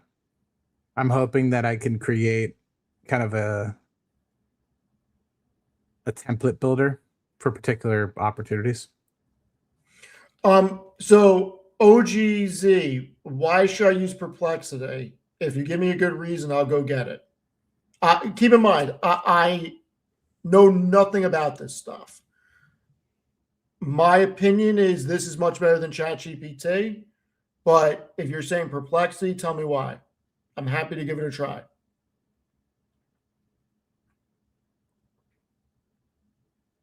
I think, yeah, I mean, it really just depends on what you're building as well.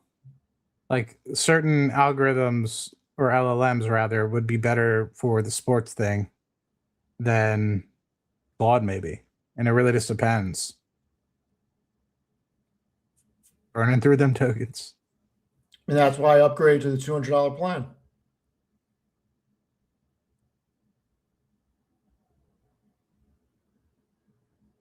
Yeah, I agree. I've used Perplexity in a few things where ChatGPT has been. Granted, it wasn't the premium versions; it was just the basic versions. But Claude powered right through it, and All right. which reminds me, I need to get rid of my Manus meta. I'm gonna do that right now. See, it looks great on my end, but I know that on your end, it's not looking, it's hard. So let's go down. So it gives you weekly, bi-weekly, monthly, 45 day. Target deltas, it gives you. Return premium safety, wheel rankings, cash procure put scan. Click any row for details. Matt, what do you think of this? So sticking at the 80.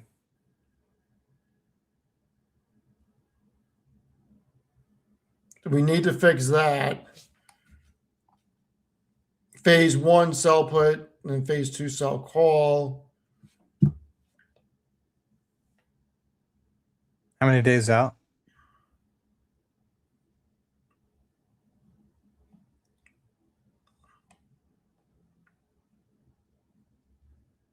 Not seeing the actual option on it.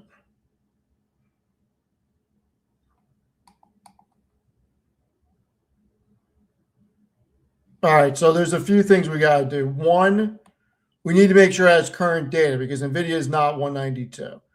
So I am reading the chat, everyone. Just give me some ideas. Obviously, This was just off of one prompt, but I got to tell you, I am pretty impressed that off of one prompt that this is what it freaking coded. And I think that's the big thing, that within 2 or 3 minutes, it just spit this out and did it. And this is the worst AI is going to be going forward. Ooh, you can choose by safety. Premium. That's pretty cool. Yeah. And it automatically toggles a return, premium, safety.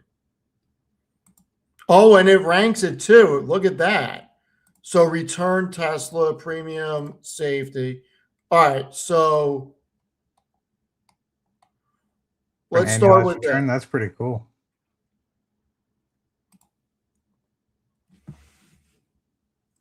Make That's pretty good. sure that the share prices are current. And Matt, what's NVIDIA at?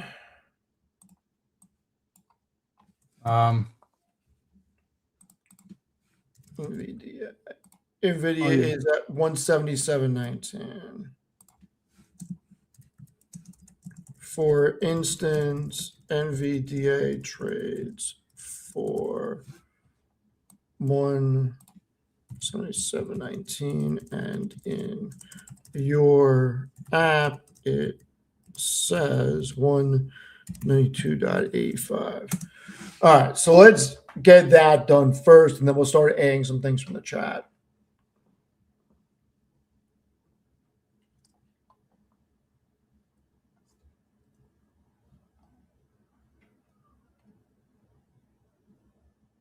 Steven, everyone wants to know. Why are the men? I'm not. That's not what I heard. I heard you're him, basically. Are you calling a Pete? Are you doing a Pete Weber right now? What's that? You never seen the bowler Pete Weber win the tournament yeah. and go crazy? I am him. Do you think you are? I am. Who do you think you are? I am.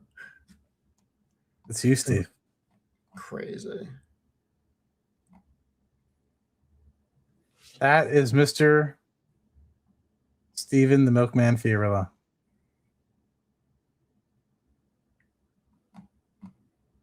All right. All right. Updating the app as of February 27, 28. Let's see what happens.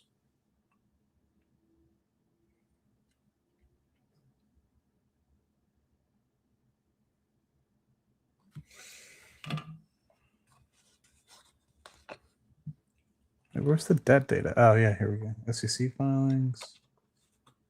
Let's see. Investor relations. Is this for Palantir?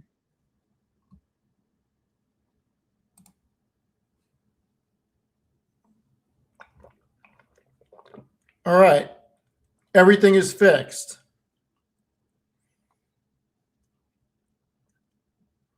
We're good. Oh, and it gives it grades. All right, great. So this stuff is now fixed. So what's the next thing we do, Matt? So next things are fixed? No. I'm saying the pricing is fixed. So what's the next thing that we do? Cash secured put recommendation 170.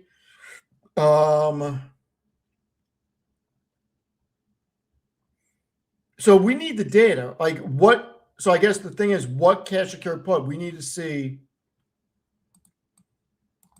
Okay. We need to see the option data such as strike, price, execution, date, and what is it? Premium per share?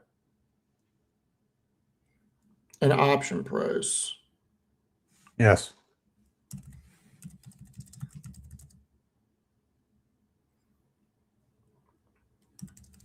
In the phase 1 and phase 2 tab.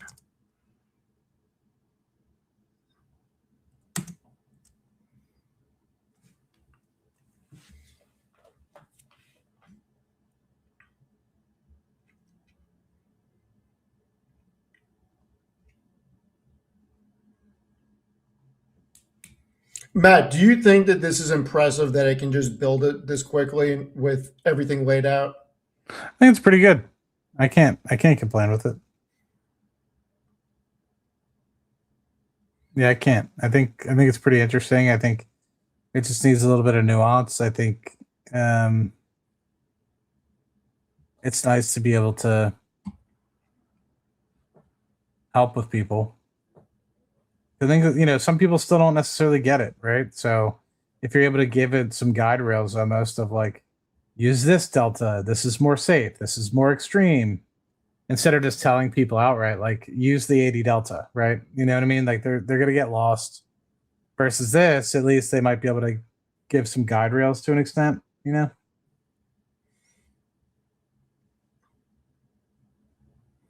The fact that it's just redesigning everything this quickly is freaking crazy. You're crazy, Steve. I mean, some say that. Yes, my prompting sucks. We're doing this just as a test. Like, we're as a community, I think we should build something as a community that is just awesome. We got to figure out how to make like a work in progress thing.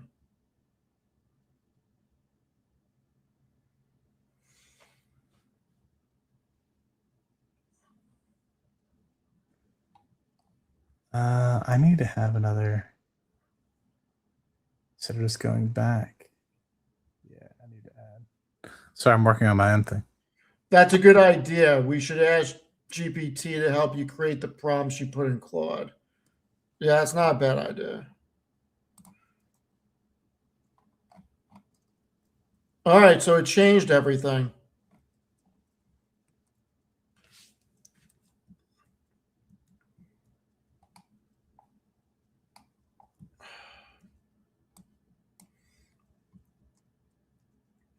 Matt, what do you think?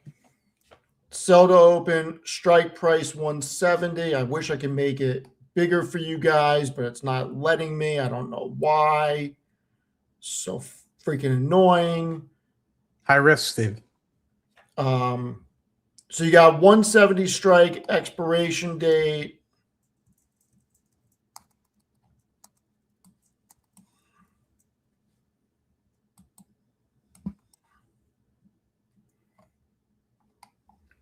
Oh, Steve, now. All right. So April 3rd, 26, 170 put, 30 days to expiration, 608 estimate. So your total premium is $607.55, 17,000 collateral. Your return on capital is 3.57%. Annualized return is 43.5%. Probability expire out of the money 80%. That's pretty freaking cool. I like it.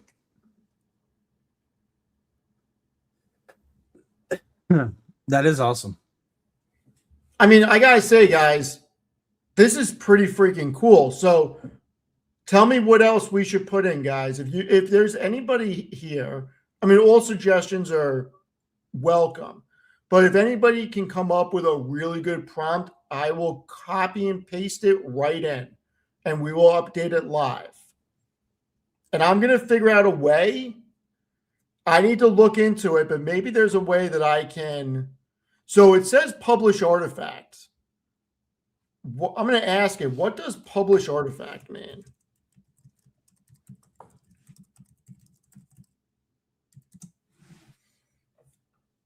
All right.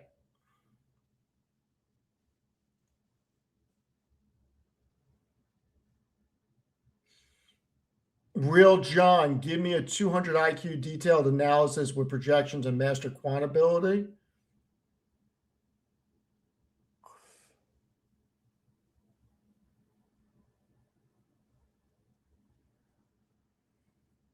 Publish artifact means make your artifact like the Wheel Strategy app we just built publicly available via a shared link. Here's what that means in practice. What happens when you publish, you get a unique URL anyone can open, no Claude account required to view it. Others can interact with it fully, click buttons, toggle settings, etc. Your conversation history is not shared, only the artifact itself. What others can do with it. View and use. Anyone with the link can interact with it in their browser. Customize remix. Claude users can click customize to make their own copy, modify it with Claude without changing your original. What it does not do. It doesn't expose your chat or any private data. It doesn't auto update if you keep integrating in your conversation. It publishes that specific version. So if you wanted to share this options wheel recommender with someone, you click publish on the artifact, grab the link and send it to them. Then they'd see the fully interactive app in their browser. If I do and they use it, will it draw down on my tokens or cost me money?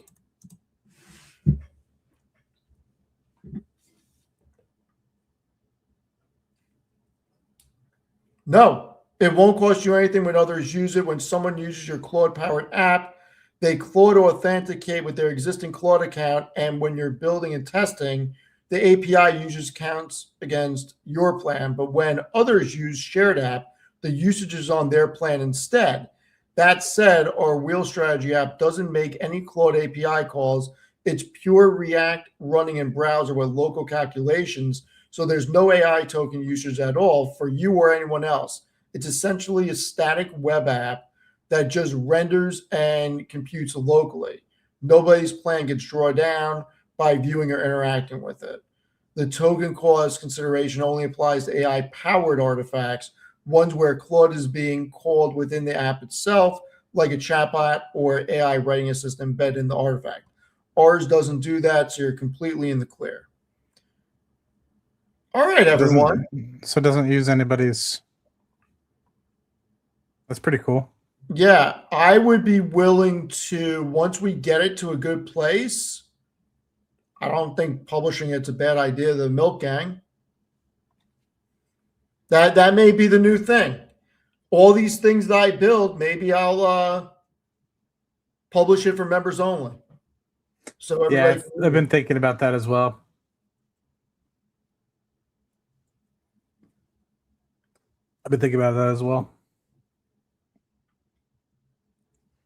Yeah, I think that's a good thing. We're gonna build some stuff for the Milk Gang. This is gonna be cool. I'm definitely gonna do it.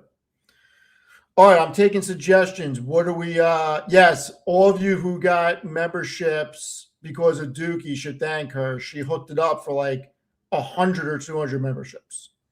Did she really? Yeah, she's crazy. She's crazy like a fox in a good way. Yeah, she hooked a lot of people up. I like it. Matt, is there anything else we should do with the Wheel Strategy Lab? I think the thing that might be useful is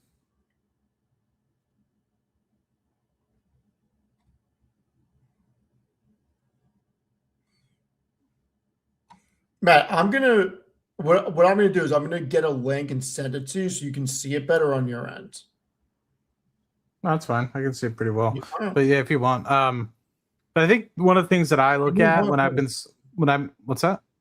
No, I took us off the screen. Oh, okay. One of the things that I do when I do wheeling, or not wheeling per se, but just selling puts, is like I make sure I'm not at a local high. So, like for example, when you're at all-time highs, you probably don't want to sell puts, right? Because then it's more likely than not you're gonna end up having you're gonna retrace, right? If you're at all-time highs, you probably want to sell a call if you have shares, of course. So I mean, just those simple ebbs and flows of the market, you can make a lot of money, just trading in that respect. Like, hey, the stock has pulled back 4% for no reason. It's just probably a hedge fund trimming out or something like that. Maybe it's a time to sell a put. So maybe if there's an ability to kind of see from a technicals perspective, where this sits in the RSI, where this sits in, having some small things like that might be able to help as well to give like you might have just had earnings on a company and it might have just skyrocketed. Well, it's like is right now the best time to potentially, and that might already be kind of intuitively built in if you kind of look at the aggressiveness, if you look at but so anyway. What do you think of this one?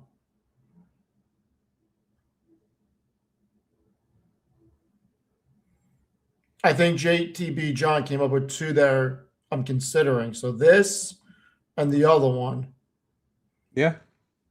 For days expedition, specifically comparing the 17 and 14-day weekly versus the 30, 45-day, which combination historically offers the best? Yeah. And that's another thing as well, is it's like for that particular thing, for the people that do want to run the wheel strategy, because I think wheel is very like there's clean cut rules for it, right? Like generally people will do a specific delta. And that might be an opportunity for people in the milk gang, for yourself to say, hey, like if you were to use this and have your own strict rules about what delta you want to have, one, the probability of success would be X, Y, or Z, but two, you could almost come up with this stock looks most prime out of the Mag 7, right? This stock looks most prime right now for lowest risk because it just sold off by X amount. So since it sold off, and it's never going to be perfect, right? But I want to make sure that they're pulling the correct option data. yeah, could they might not be. NVIDIA April 3rd. Well, that's the first thing. There is no April 3rd. There's April 2nd. That may be a problem. So all right. So the 170 I'm showing is a 685 price with a 670 bid and 675 ask.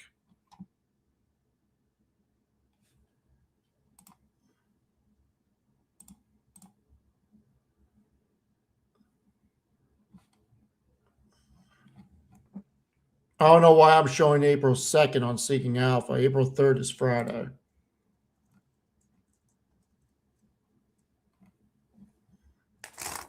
Hold Steve now.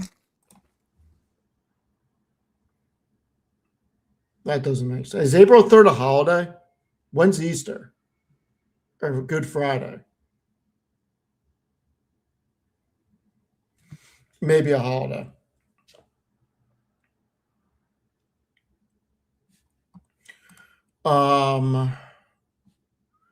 Let's look at Yahoo Finance real quick just to make sure.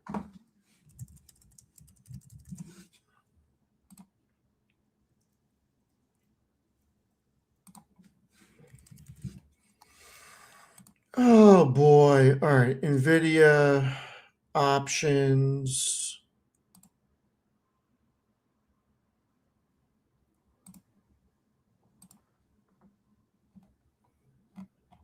All right. 1.7. All right. So it must be pulling from, I don't know where, because I'm getting the same thing on Seeking Out on Yahoo. Where you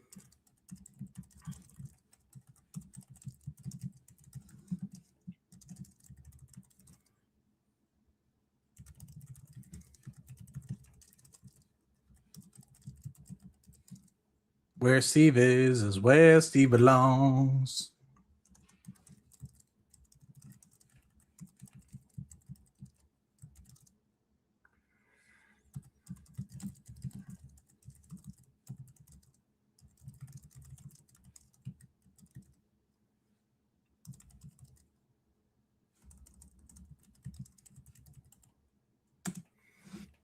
All right, let's see what that does. So if you can see my mouse, I actually want to see the option chain here for it. So let's see if they can do it. Oh, the premiums, that's not good.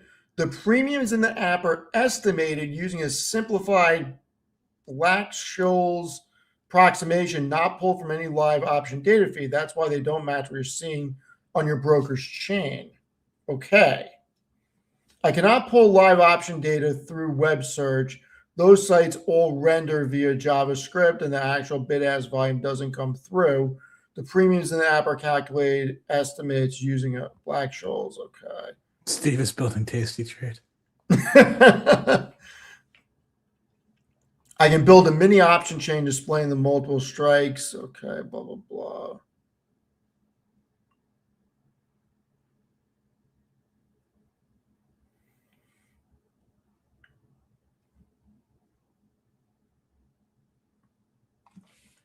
Real John, what is API keys, and is it going to cost me money?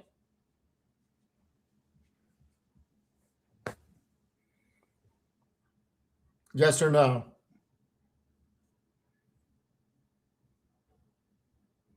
Guys, I do read the chat. I'm doing two separate things.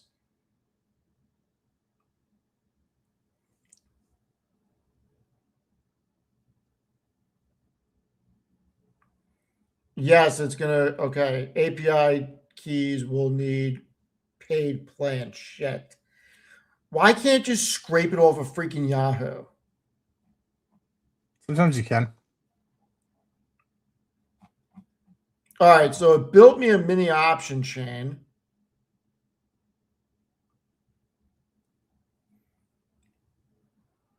But the pricing is not correct. All right. Is there a way to do this without me spending more money? Or copying the data from Yahoo Finance or something?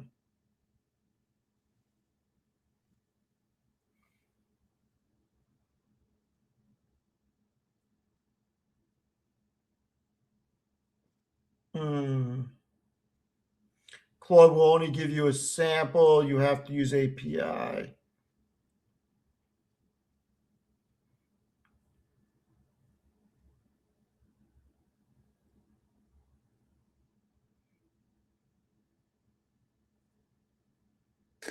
His name is Steven. Let's say, as for real time to build a Bloomberg terminal. All right, let's ask it this. Can you copy the data from the option chain on Yahoo Finance?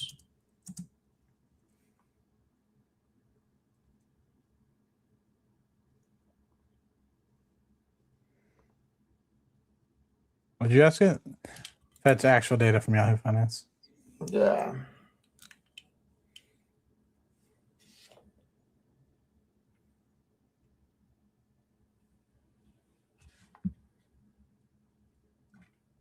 Yeah, I've been using Replit. I like Replit a lot. That's why I put money into it. Steve, like something like this for Claude, like for example, this is a Perplexity product, right? I mean, Claude is Anthropic. You're right. Sorry. Yes, thank you. Which one's Perplexity? Perplexity is its own thing. I don't remember what Perplexity is. Okay. Which API should I use for this, and how much would it cost me?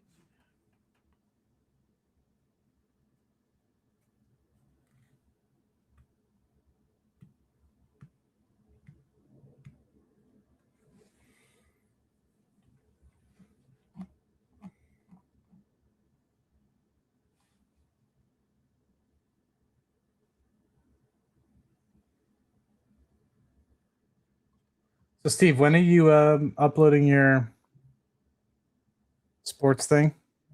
Or is that just going to be available through the membership?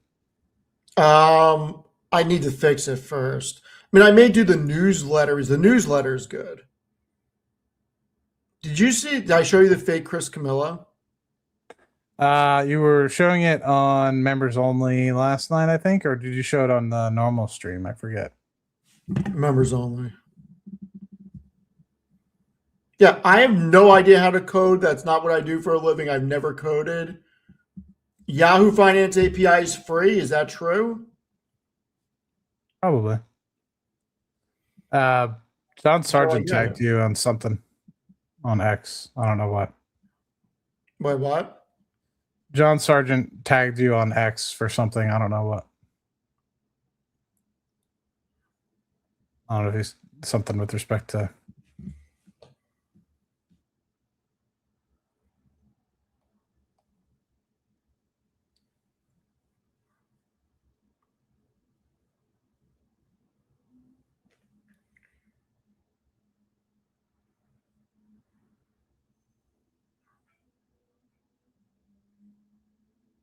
Look, man, like that's the thing is it's like if you think about it, like I try to tell people this all the time, you know, and this is why you have all these scammers, not scammers, but furus on X being like, if you just had 100 grand, bro, you'd be able to retire today because they immediately will be like, oh, look at the 43.5% annualized return, right? But I mean, you think about this. This is where I go back. Have to go right for that. Yeah, exactly. If you think about this a lot, it's like if you're super conservative on the put side, so even if you moved everything to the very conservative part of this, far out of the money, etc., you don't need a lot of money to be able to retire, right? I'm not saying you need 100 grand. You need more than 100 grand, right? But what I'm basically getting after is, you know, if you're lucky and you have a decent dividend yielding portfolio, 2 to 3%, and then you're able to write calls or sell puts on the rest of your portfolio or whatever, and just try to capture, you know, not 3.5% return on capital, because that's pretty crazy, but even just 0.5% or something like that. And you do that every 45 days. If you're able to be super conservative about it and add an additional 1, 2, 3% annualized return on your dividend and income that you're getting from the portfolio, you might be able to cut the amount of money that you need to retire in half. And so if you needed 2.5 million, maybe you only need 1.25, you know, 1.3, 1.5 million. But you obviously need to know what you're doing. And I think the problem is that most people run into with things like the wheel strategy, et cetera, are they see the 43.5% return and they get super gambling like, right? They get super speculative. I'm more of these are my golden geese. I want them to continue to lay golden eggs sort of thing. But that's just how I kind of operate. But yeah, and this is coming from a guy that like calculated that he needed 2.5 million and then was just like, okay, well, if you write some covered calls and everything like that, then you should be more than good to call it a day. This is going to get expensive.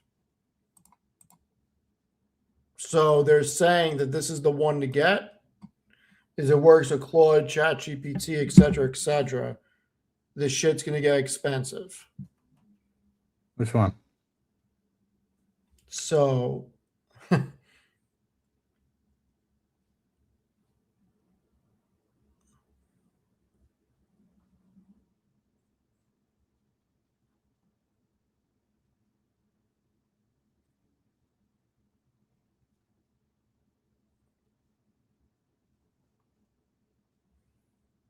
mean, I'm not sure if this is from if this is actually placing the trades or if this is for the freaking API. I have no idea.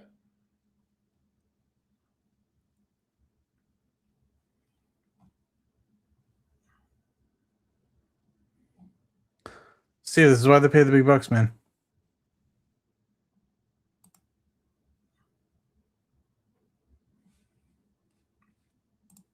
All right, let's see what happens. I'm gonna get myself in so much trouble. I should really get like a gift card for like $1,000 and just freaking use that to make sure I don't get in like super trouble. Well, that's the only reason why I'm not giving out my application. I mean, my application is pretty much in a a beta testing phase where I'm still rolling out optionality and new features, etc. every time I come up with them. But that's part of the I want to make sure that I have it so that people are limited on the amount of tokens and stuff, because I have to pay that stuff out of pocket. And if it's free, it's one thing if I have affiliate links and stuff in there that can benefit people or what have you that can offset part of the cost. But yeah, I'm afraid that somebody's just going to come in here and just start going fucking ham, and at a couple pennies every time you run a refresh of something. I'm afraid they're going to just hit the refresh button a billion times just to fuck with me. So Yeah, I'm not signing up to this because I have not given them my social or anything. what? They want your fucking social? What the fuck? Well, it's an actual trading platform. Oh yeah, don't fuck with that shit. I don't know what I was asking you to do, but don't do that. Where Steve is where I belong.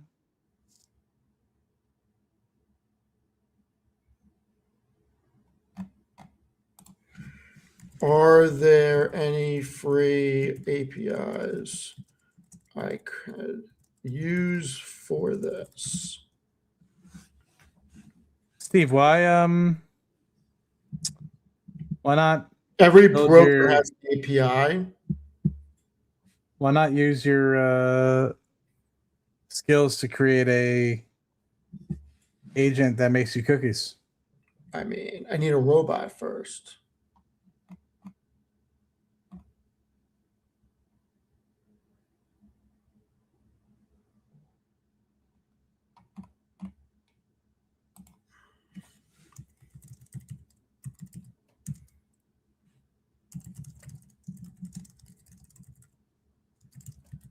Yeah, but world's best cookie recipe, Steve. We can ask that. Now I'm down the rabbit hole. I must find an API. So I'm asking, I'm not saying who my broker is, but I am asking if they have one.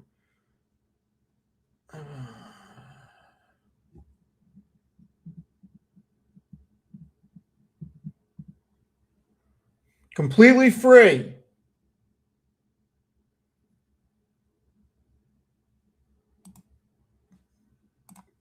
All right, everyone, give me a sec. Benefits of our APIs: easy to implement, security, real-time access, privacy.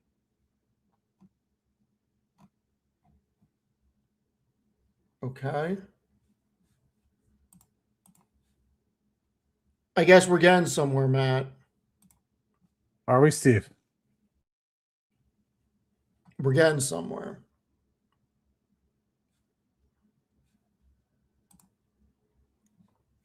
All right, I'm going to get the API and build it. Hold on.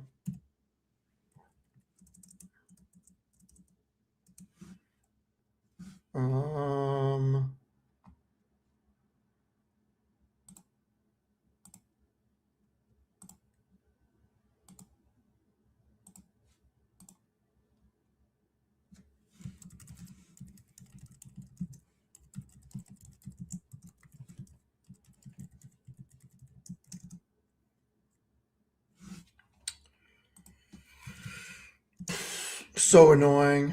So annoying. So annoying.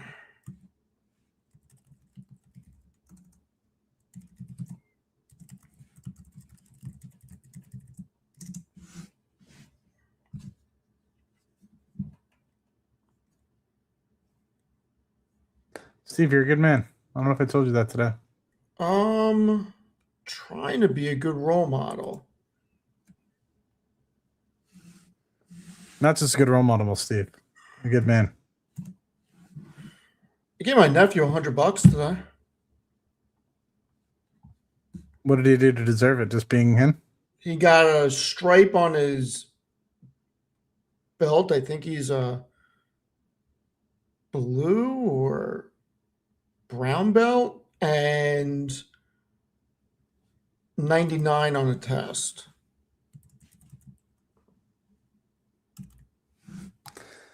You're a good uncle, Steven. Some say the world's best.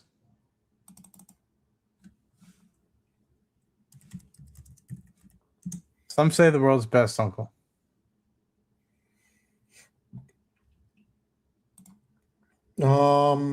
Maybe. I don't know. All right, now I gotta find their damn developer portal. God damn it.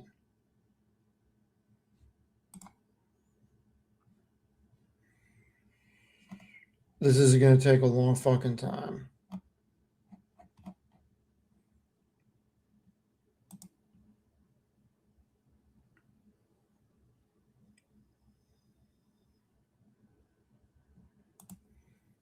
Prime products, right?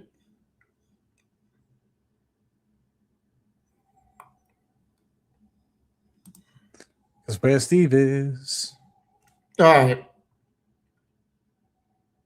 Yeah, APIs are the freaking rabbit hole.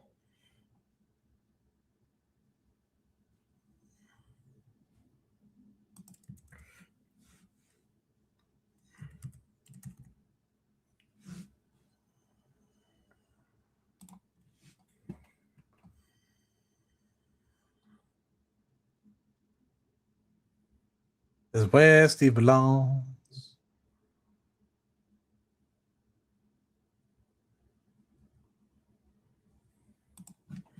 Damn, Steve. Everybody.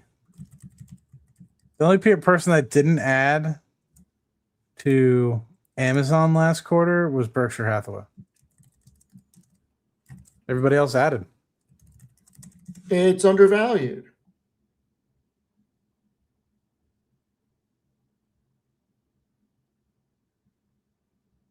He also decreased his amount in Apple too. So Yeah, but he was up so much that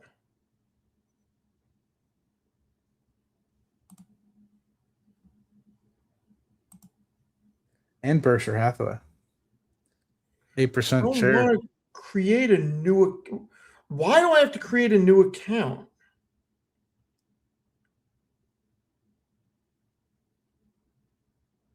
This is going by the world's largest companies: Alphabet, Nvidia, Microsoft, Meta, Visa. Oh, so Palantir should be in here pretty soon.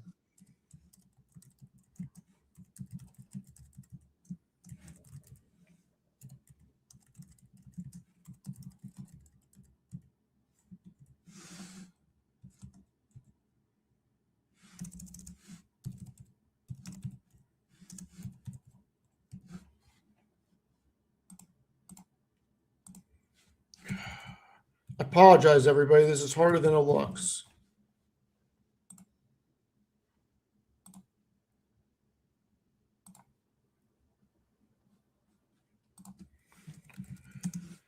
Oh, Matt, what am I going to do in my life? I don't know, Steve. I think you need to get more people to sign up for this so you can vibe code.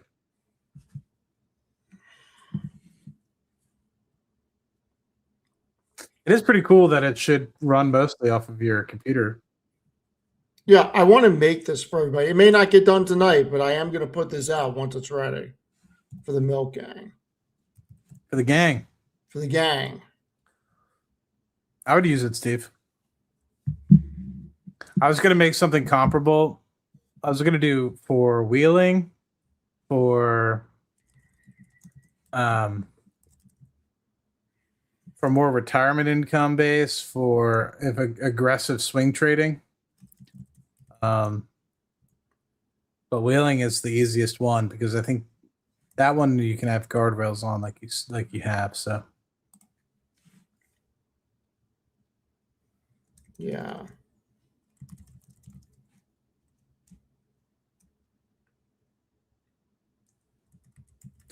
Steve does know one thing. It's where Steve wants to be. Where is Steve going? Where does Steve go? Is Steve looking for answers?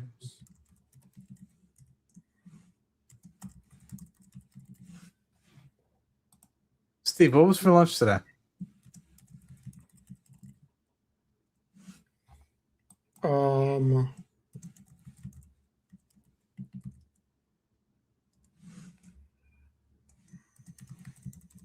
Cajun chicken, mozzarella, peppers and onions. Cajun chicken. I didn't know they made that out there, Steve.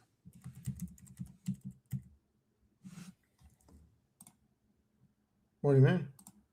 You know what I mean.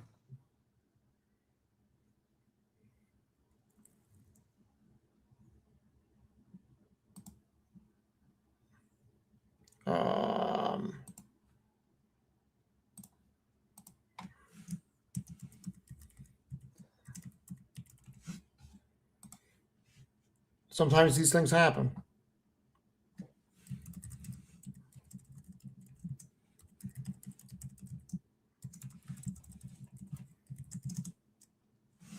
Freaking had to sign up with a new account to the damn developer portal.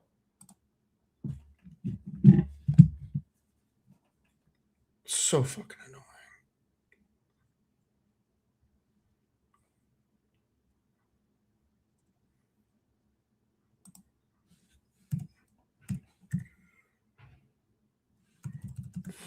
Oh, Matt, the things we do, I'm going down a fucking rabbit hole right now. You lost me. I don't even know where you're going right now. Now I gotta connect my account in order to do this. Like, the hell?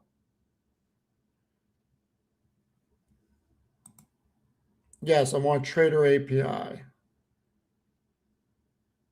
Require authorization.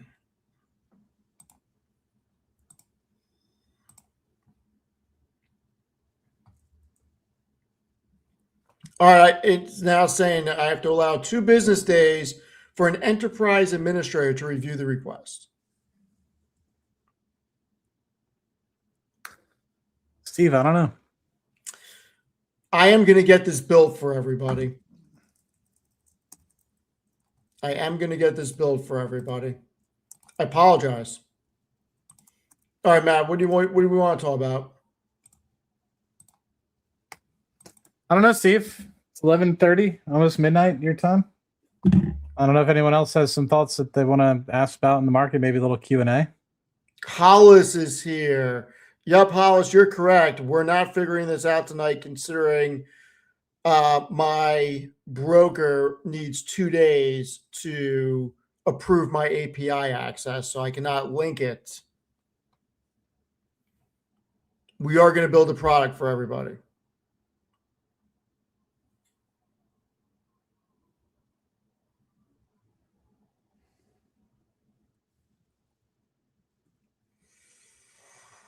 Oh, man. Well, I need some ideas, everybody, for new things to build.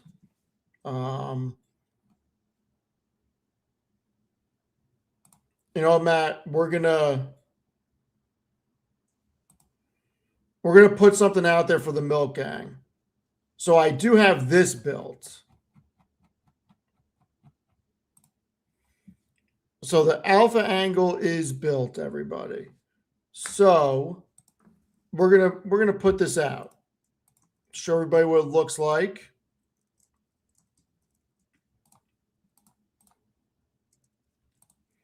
And we are not going to rename. I was going to rename it the Emit Replacer just to be funny, but I'm not going to. And this is what it looks like. I can export, I can email it, I can have it read to me. It's actually pretty good. So we're going to generate a new edition right now. It's going to go through the chief economist, the political analyst, and the stock market strategist.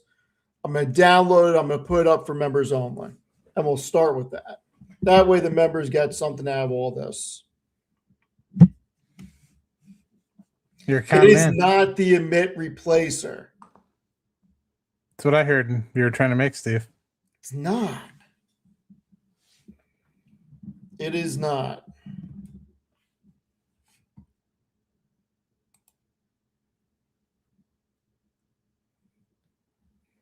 I don't know. That's what you're making it seem like.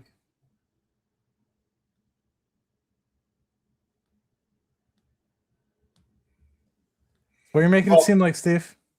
Matt, I think this week I want to see what happens with the market.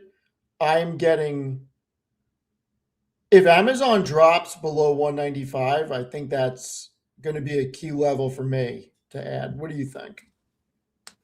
I think it'll be fun. I'm getting a bonus coming up here in the next couple months or next month or so.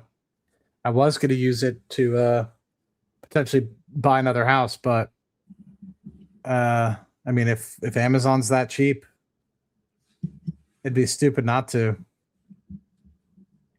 Because part of me is just like, you can invest it and then borrow against it, So I don't know.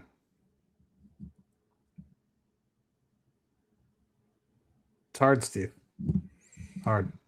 No, I saw a couple of people in the comments just saying they're buying the SAS sell-off. I also think the SAS sell-off was overdone. I really want to see where everything opens on Monday. I am actually thinking about getting out of service now, even though it's a new position, taking a little bit of a haircut and rolling it all into Zeta. I am so bullish on freaking Zeta. It's incredible. Not because you dislike it, but because you think that the long-term value opportunity with Zeta is better. I think the opportunity with Zeta is so huge.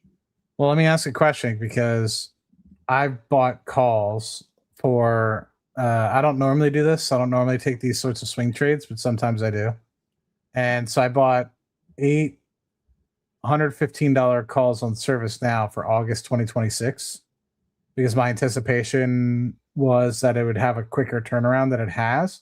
But I bought these on the 19th, so about sometime last week. And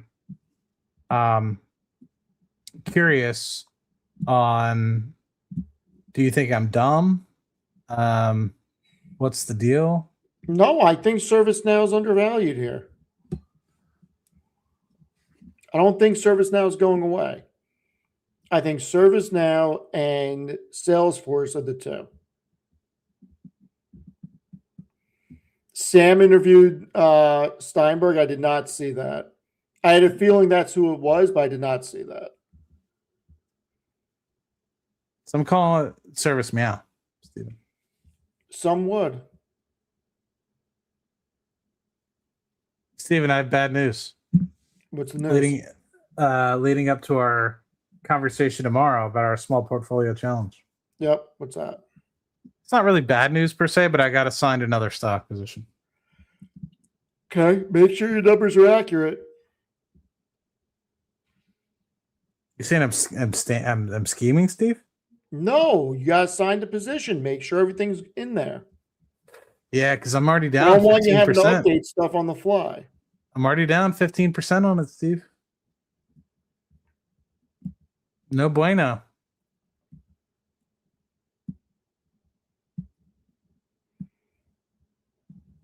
No bueno. I've got Leaps and CRM and now I think they're both good. I don't know when the SaaS apocalypse ends. I think Benioff came out and had a great quarter. I like the guidance. I think the fact that people are trying to say the guidance sucked is ridiculous. Look, I'm a big believer in those companies.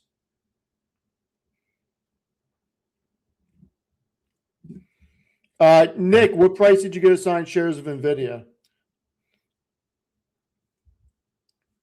I didn't have any NVIDIA puts. Did it really pull back too much? Hold on, let me see. It's at 170 something. Is it really? I might sell some puts. I did like CRM's call. I liked it a lot. I think people are missing the boat on it.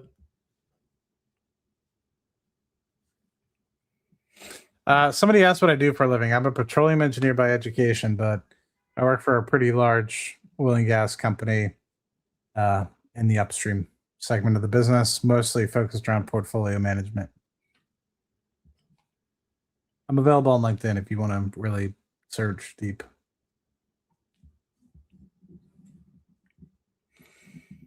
Yeah, I mean, look, all bets are off for what the hell happens on Monday. I have no freaking clue. Does it seem like it's escalating, Steve? I haven't really been paying attention to the news since the gentleman was murdered. I'm not paying attention to it. Steve, why does the market love Mo so much right now? I know the buyback authorization just almost doubled, very accretive, high yield. Yeah, because Mo is undervalued. Cigarettes and tobacco products are not going away. And the earnings power is incredible, huge free cash flow. It's been a great dividend compounder.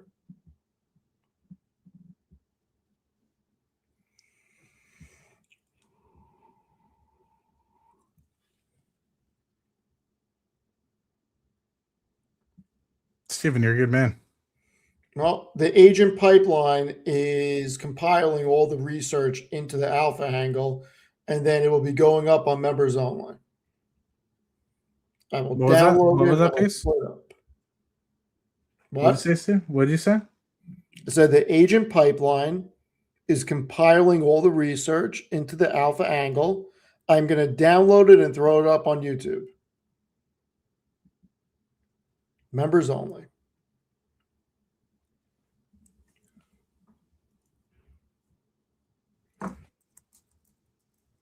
Mo is a great dividend king. 56 years of dividends, increasing. Talk about an all-time company, right? Because you had the spin-off of Philip Morris, you had the spin-off of Kraft Heinz, you had the spin-off of Mondelez. Well, not Kraft Heinz, but Kraft. Spin-off of Mondelez. Yeah, I mean, Really impressive business. Mo's an impressive business. Absolutely.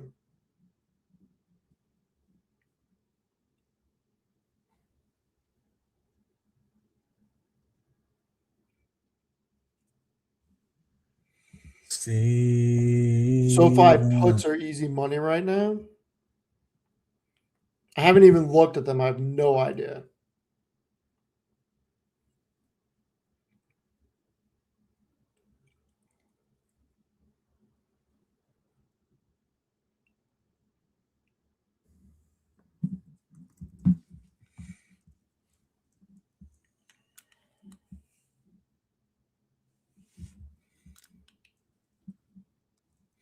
Matt, what do you think is going to happen with VJ?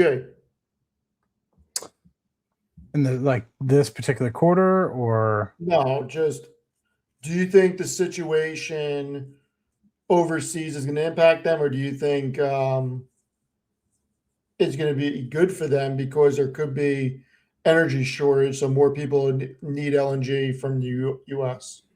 I mean, there's always so Venture Global, unlike Cheniere, has way more floating contracts. So spot contracts where there's basically no contract at all. I guess spot pricing, I should rather say.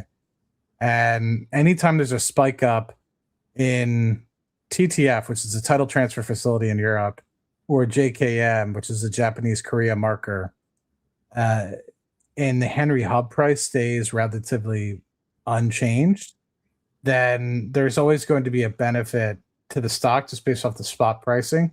That's why the stock is trading so much down from its IPO prices. Because I think a lot of people are, one, skittish about the debt load, and then two, they're skittish about what the actual spread is that they're going to be able to get between Europe and the United States. Keep in mind, a lot of people were super bullish around LNG companies like Cheniere back in 2022 when the Ukraine war happened, right? So it really depends. And what happened basically with the Ukraine war is Henry Hub prices, because they're so localized to the United States only, were $3 an MCF, $4 an MCF, and we were able to export them to Europe for over $30-$40 an MCF. So huge margins.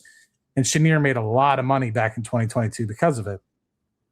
So it really just depends in the medium to long term, but I would say short to medium term rather, how persistent this impact to liquefied natural gas prices will be. The thing that's going to be beneficial, though, is if you have something like this, it might ease the concerns that banks may have. So it might have a lingering effect, right? So it might get people out of this mindset right now of, oh my God, 2026, 2027, 2028, there's going to be such a supply glut associated with LNG. LNG prices are going to be basically zero for spot pricing, etc. To me, I still think that LNG is a 5 to 10 year thing, not necessarily within the next 5 years. So I've had plenty of people ask me, like, Matt, what do you think about the company's price in, by the end of 26, 27? It's like, dude, I couldn't pull it out of a hat, right? Like, I don't know. Like, but I'm looking towards what happens after the kind of the demand picks up in the latter half of the decade, because there's a lot of projects that were sanctioned in the late 2010s, early 2020s, specifically in the United States on the Gulf Coast. And if those come in over the next couple of years, then there's going to be a massive supply coming online. Now, will that supply be fully eaten up, etc.? So I don't know. To me, I'm cautiously optimistic that the short term, you're going to see a little bit of relief. I think in the next 12 months, this quarter, I can't tell you. What I can say is within the next 12 months, you're going to see a little bit more bullishness in terms of catalysts, if and only if, right? Because you never really know, and I can't predict the future. Next decade is going to be getting ready in the next 12 months to start loading gas into the first and second trains. And if that's the case, they become basically a revenue burning company, or like a no revenue company, to actually starting to gain revenue, which is very bullish for any company, right? Going from basically no revenue at all to revenue. And then hopefully by the end of 2027, they're getting to the point where they're actually exporting gas, and at that point actually getting sales. So that is going to be a huge catalyst for a bottom on the stock price, because right now, if you think about it, people are still pricing in the impact of the facility never coming online at all. And so if you eliminate that and actually start feeding gas into the facility, that starts to remove some of that downside. Now, is there still bankruptcy risk? Of course, right? You still have to pay debt. You still have to generate that revenue to be able to pay off that debt, etc. But at least you eliminate that super downside of the facility never comes online. And so I think you're going to raise the potential floor price of next decade in the next 12 months. And then when Venture Global, I think the part that I think a lot of people aren't taking into consideration, the debt to EBITDA right now is extremely high for the company, but they're about to bring on a 30 MTPA facility, which will probably be closer to a 40 MTPA facility, if you ask me, based off the recent performance that they've seen at Plaquemines. So if that's the case, they're basically within the next 2 to 3 years going to double their current export capacity. So you're going to go from a 6 to 7 EBITDA, 6 to 7 EBITDA, 6 to 7 billion run rate to something north of 10. And if that's the case, then you're really going to start potentially being able to buy back debt, buy back stock, pay higher dividends, reinvest back into the fourth facility, which is CP3, which is also going to be a monster. And at that point, once CP2 comes online, it's going to be bigger than LNG, Cheniere. And Cheniere is a $50-60 billion company. Currently, Venture Global is like 20 billion. Maybe not anymore. Maybe it's actually, let me see. It's probably more expensive now that it's actually gotten a little bit of love, but it's a $23-24 billion company. So, I mean, the fact that you're in short order going to be larger than Cheniere and have the ability to buy back stock, it's pretty interesting. So in the next 10 years, I would look at where Cheniere is today. Cheniere just celebrated over this past quarter their 10th anniversary of exporting from Sabine Pass, 2016 timeframe. And if you start to think, holy crap, what does that look like 10 years from now for Venture Global? And you start to do some calculations, how much stock they bought back, how much stock Cheniere plans to buy back in the next 5 years is insane. So that's where I plan to be, where it's not just about the fact that they have this growing opportunity, but also the fact that they're going to have so much cash flow that a lot of these bonds, you have to think they can't just immediately refinance them, right? Like some of them can be refinanced and callable, some of them aren't. So some of them, they just going to have to be paying the interest rate for 5-10 years before they can call them. And in the meantime, what do they have to do? They can either reinvest that back in the company or buy back stock or pay dividends. And so it's going to be kind of like a pipeline company for quite some time. So it'll be interesting to see in another piece for both as well, Next Decade and Venture Global. Once again, this isn't for this quarter, but this is just in the long term. Once you start growing these revenues and getting to a financial position where, one, for Next Decade, you actually get revenue through the door, you could actually get re-rated by, or actually start to be rated by Moody's, S&P, et cetera, and refinance some of that debt, because some of that debt is north of 10% annualized. Like it's junk bond rated debt. And so once you actually become an actual producing asset, you might be able to refinance that and shave hundreds of millions of dollars off a year. And you're talking about, keep in mind, right? When you're talking about hundreds of millions of dollars, you might be like, oh, it's not a lot. The company's worth less than $2 billion right now. So if you're talking about hundreds of millions of dollars in net income, and you put a 10x multiple on that, we're talking about billions of dollars of market cap. Well, that's 50%, right? If you're just talking about $100 million of wiping out interest rate, and you get a 10x multiple on that based off of that now hitting the net income, you're talking about $1 billion. That's a 50% uplift in the current market cap of the company. So you're talking about starting from a very small base for something like Next Decade.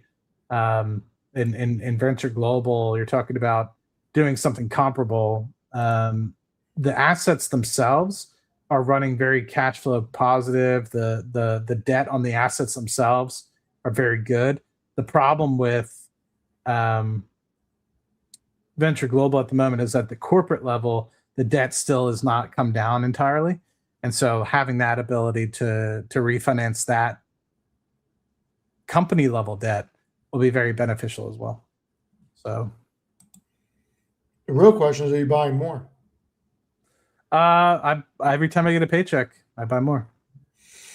They're not at a place yet where I'm pulling back. Let me just pull up my sheets really quick. So it's another place where this month, if things kind of stay where they're at, I wouldn't mind putting a little bit of more money into them. But I am at So about, what are they at right now? I'm about 86% of my target for VG and like 56% of my target for Next. So yeah. I mean, granted, Next right now is a 1.7 billion. Sorry, $1.42 billion company. So I could see a place where it's a $20 billion company, and an upside scenario, a $30 billion company. Because it'll build this facility, the Rio Grande facility, is potentially going to be one of the largest facilities in the world, and potentially the largest in the United States. It depends on how big Sabine Pass. They're doing some expansions on Sabine Pass. It depends how big Sabine Pass is going to be, but this has potential to be up to 50 to 60 metric tons per annum, which, to put in perspective, that is 50 to 60% of the current export capacity of the entire United States right now. So, so the whole goal of this, and I apologize if this is a squeaky wheel to some, because I've said this in the past, is Next Decade will be about a 50, 60 MTPA facility. Their equity ownership is going to be much less than that, of course, because they don't own 100% of all those trains, but just that facility alone. And then is 50, 60 MTPA. And then you have Venture Global, which and nameplate will be over 100 MTPA, but an actual run rate capacity will be much higher than that, probably closer to 120, 130 MTPA. And so those two combined will be approximately 50% of all those facilities. Now, of course, there's equity split ups for Rio Grande, for Next Decade's share of the Rio Grande facility. So you can't say all of it, but like my goal is to basically have ownership of 40% through my investment in Next Decade and Venture Global, going into the next decade, 2035 plus 40 to 50% of America's exporting capacity. And if you think about it, LNG is going to be the United States' most physical exported product, not services and stuff like that. We're talking about physical products. LNG will be either the first or second. So to me, I'm like, okay, well, it's kind of a no-brainer, right? If you have the opportunity. Anyway, do I have a retirement goal? I passed that, dude. I don't even know. I'm playing a different game at this point. I'm trying to figure it out. It's got my mind in a pretzel. But I passed that goal. Now I'm just trying to figure out what I want to do for the second half of my life and have fun with it while I'm doing it. Matt is trying to figure it out, everyone. He has won the game. I'm far from running the game. I mean, it's different strokes for different folks, right? There's many things I still want to do. I still want to get married, still want to have family, stuff like that. But in terms of some aspects, some people would say I've made it, but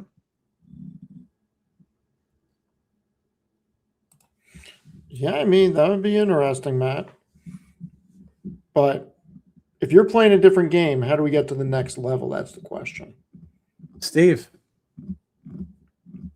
trying to get on that level that you're on, Steve. I don't know what you're talking about. I think you know. I don't know what you're talking about. I'm just trying to buy more Amazon. I'm trying to buy more NVIDIA. I'm trying to buy more Salesforce. Just trying to live, man. People want to know where the people are and if they're moving and wheeling and shaking like you, Steve. I got a theory. What's your theory?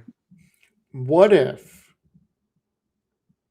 the asteroid that killed the dinosaurs was a UFO and we are the aliens?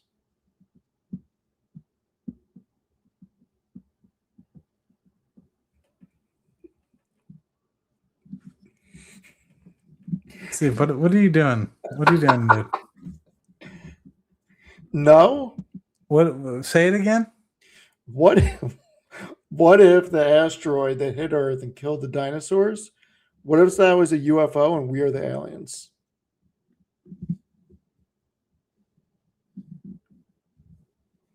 You have a good point, Steve. Just saying. I got another one. You ready? Mm-hmm. If the center of the Earth is supposed to be molten, then how come the ocean floor is freezing cold? I don't know, Steve. I'm just saying. Well, these are the things I think about, Matt. Why is the bottom of the ocean? Serious question is, Steve, if you think that the center of the Earth is frozen, why does the ocean stay at about 40 degrees no matter how far down you go? I don't know.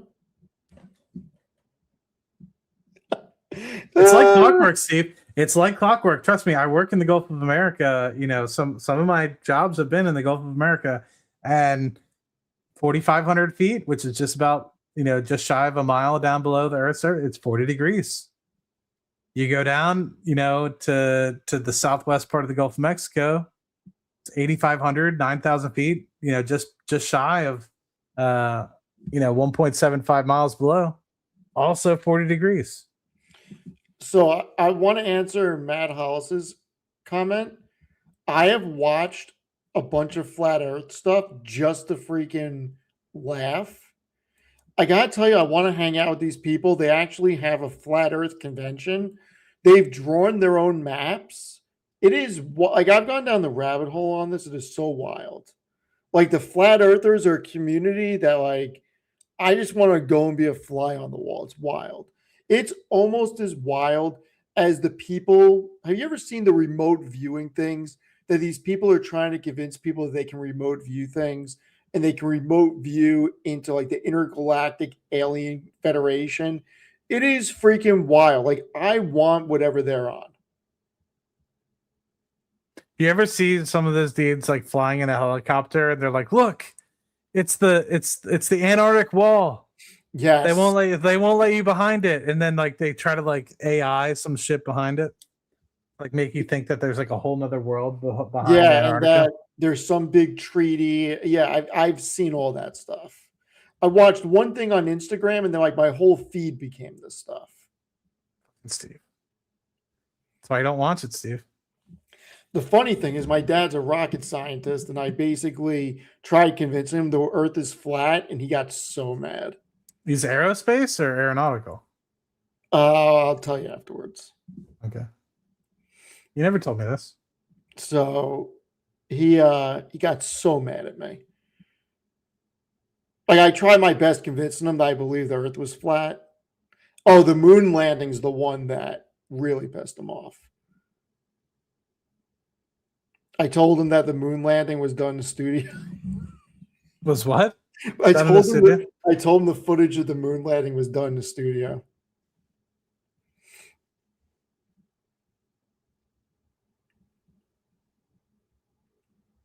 I don't know, Steve. I don't know.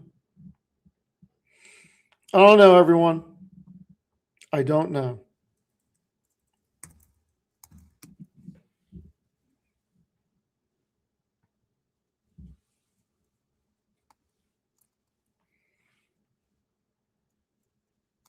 Um,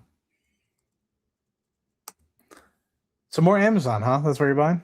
Yeah, to me, they're the biggest beneficiary, man. Like, if you don't think, not you, I'm just saying in general, right? If you don't think that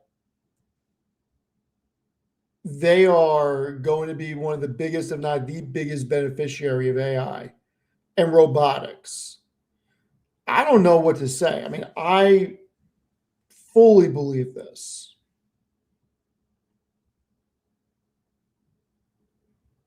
For now, I mean, I see the things that I'm able to build.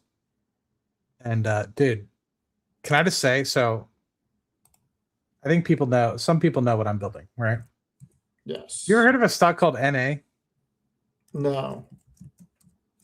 So I'm pulling up more data because but apparently some Congress people over the past couple weeks, NA, which is a company called Nano Labs, is like one that a lot of people are buying. And I don't know why. Okay. So I need to look it up. I'm creating something that might explain it later on, but I don't know. It's weird. Okay. We'll have to see, Steve. We'll have to see why. I mean, we're gonna have to say. That's strange. Normally they don't buy. Oh, it's computing and storage solutions? What? These guys know something, Steve. Who knows what? It's a $70 million company. What, NA? Yeah.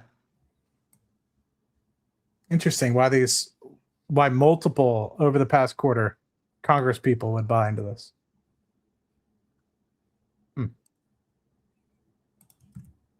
Interesting, Steve. Cool. What the hell does NA do? Now you have don't me interested. Who the hell's buying this? I don't know. NA? There's no NA Rokana? stock. What do you mean there's no NA stock? National Bank of California, NA California. No, NA, Nano Labs Limited.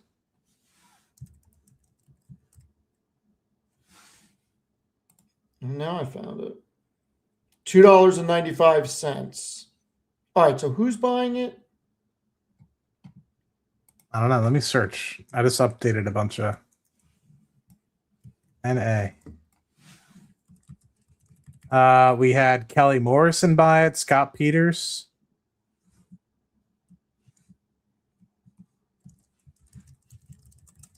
I thought it said Rokana bought it, but I guess she got knocked off, or what happened?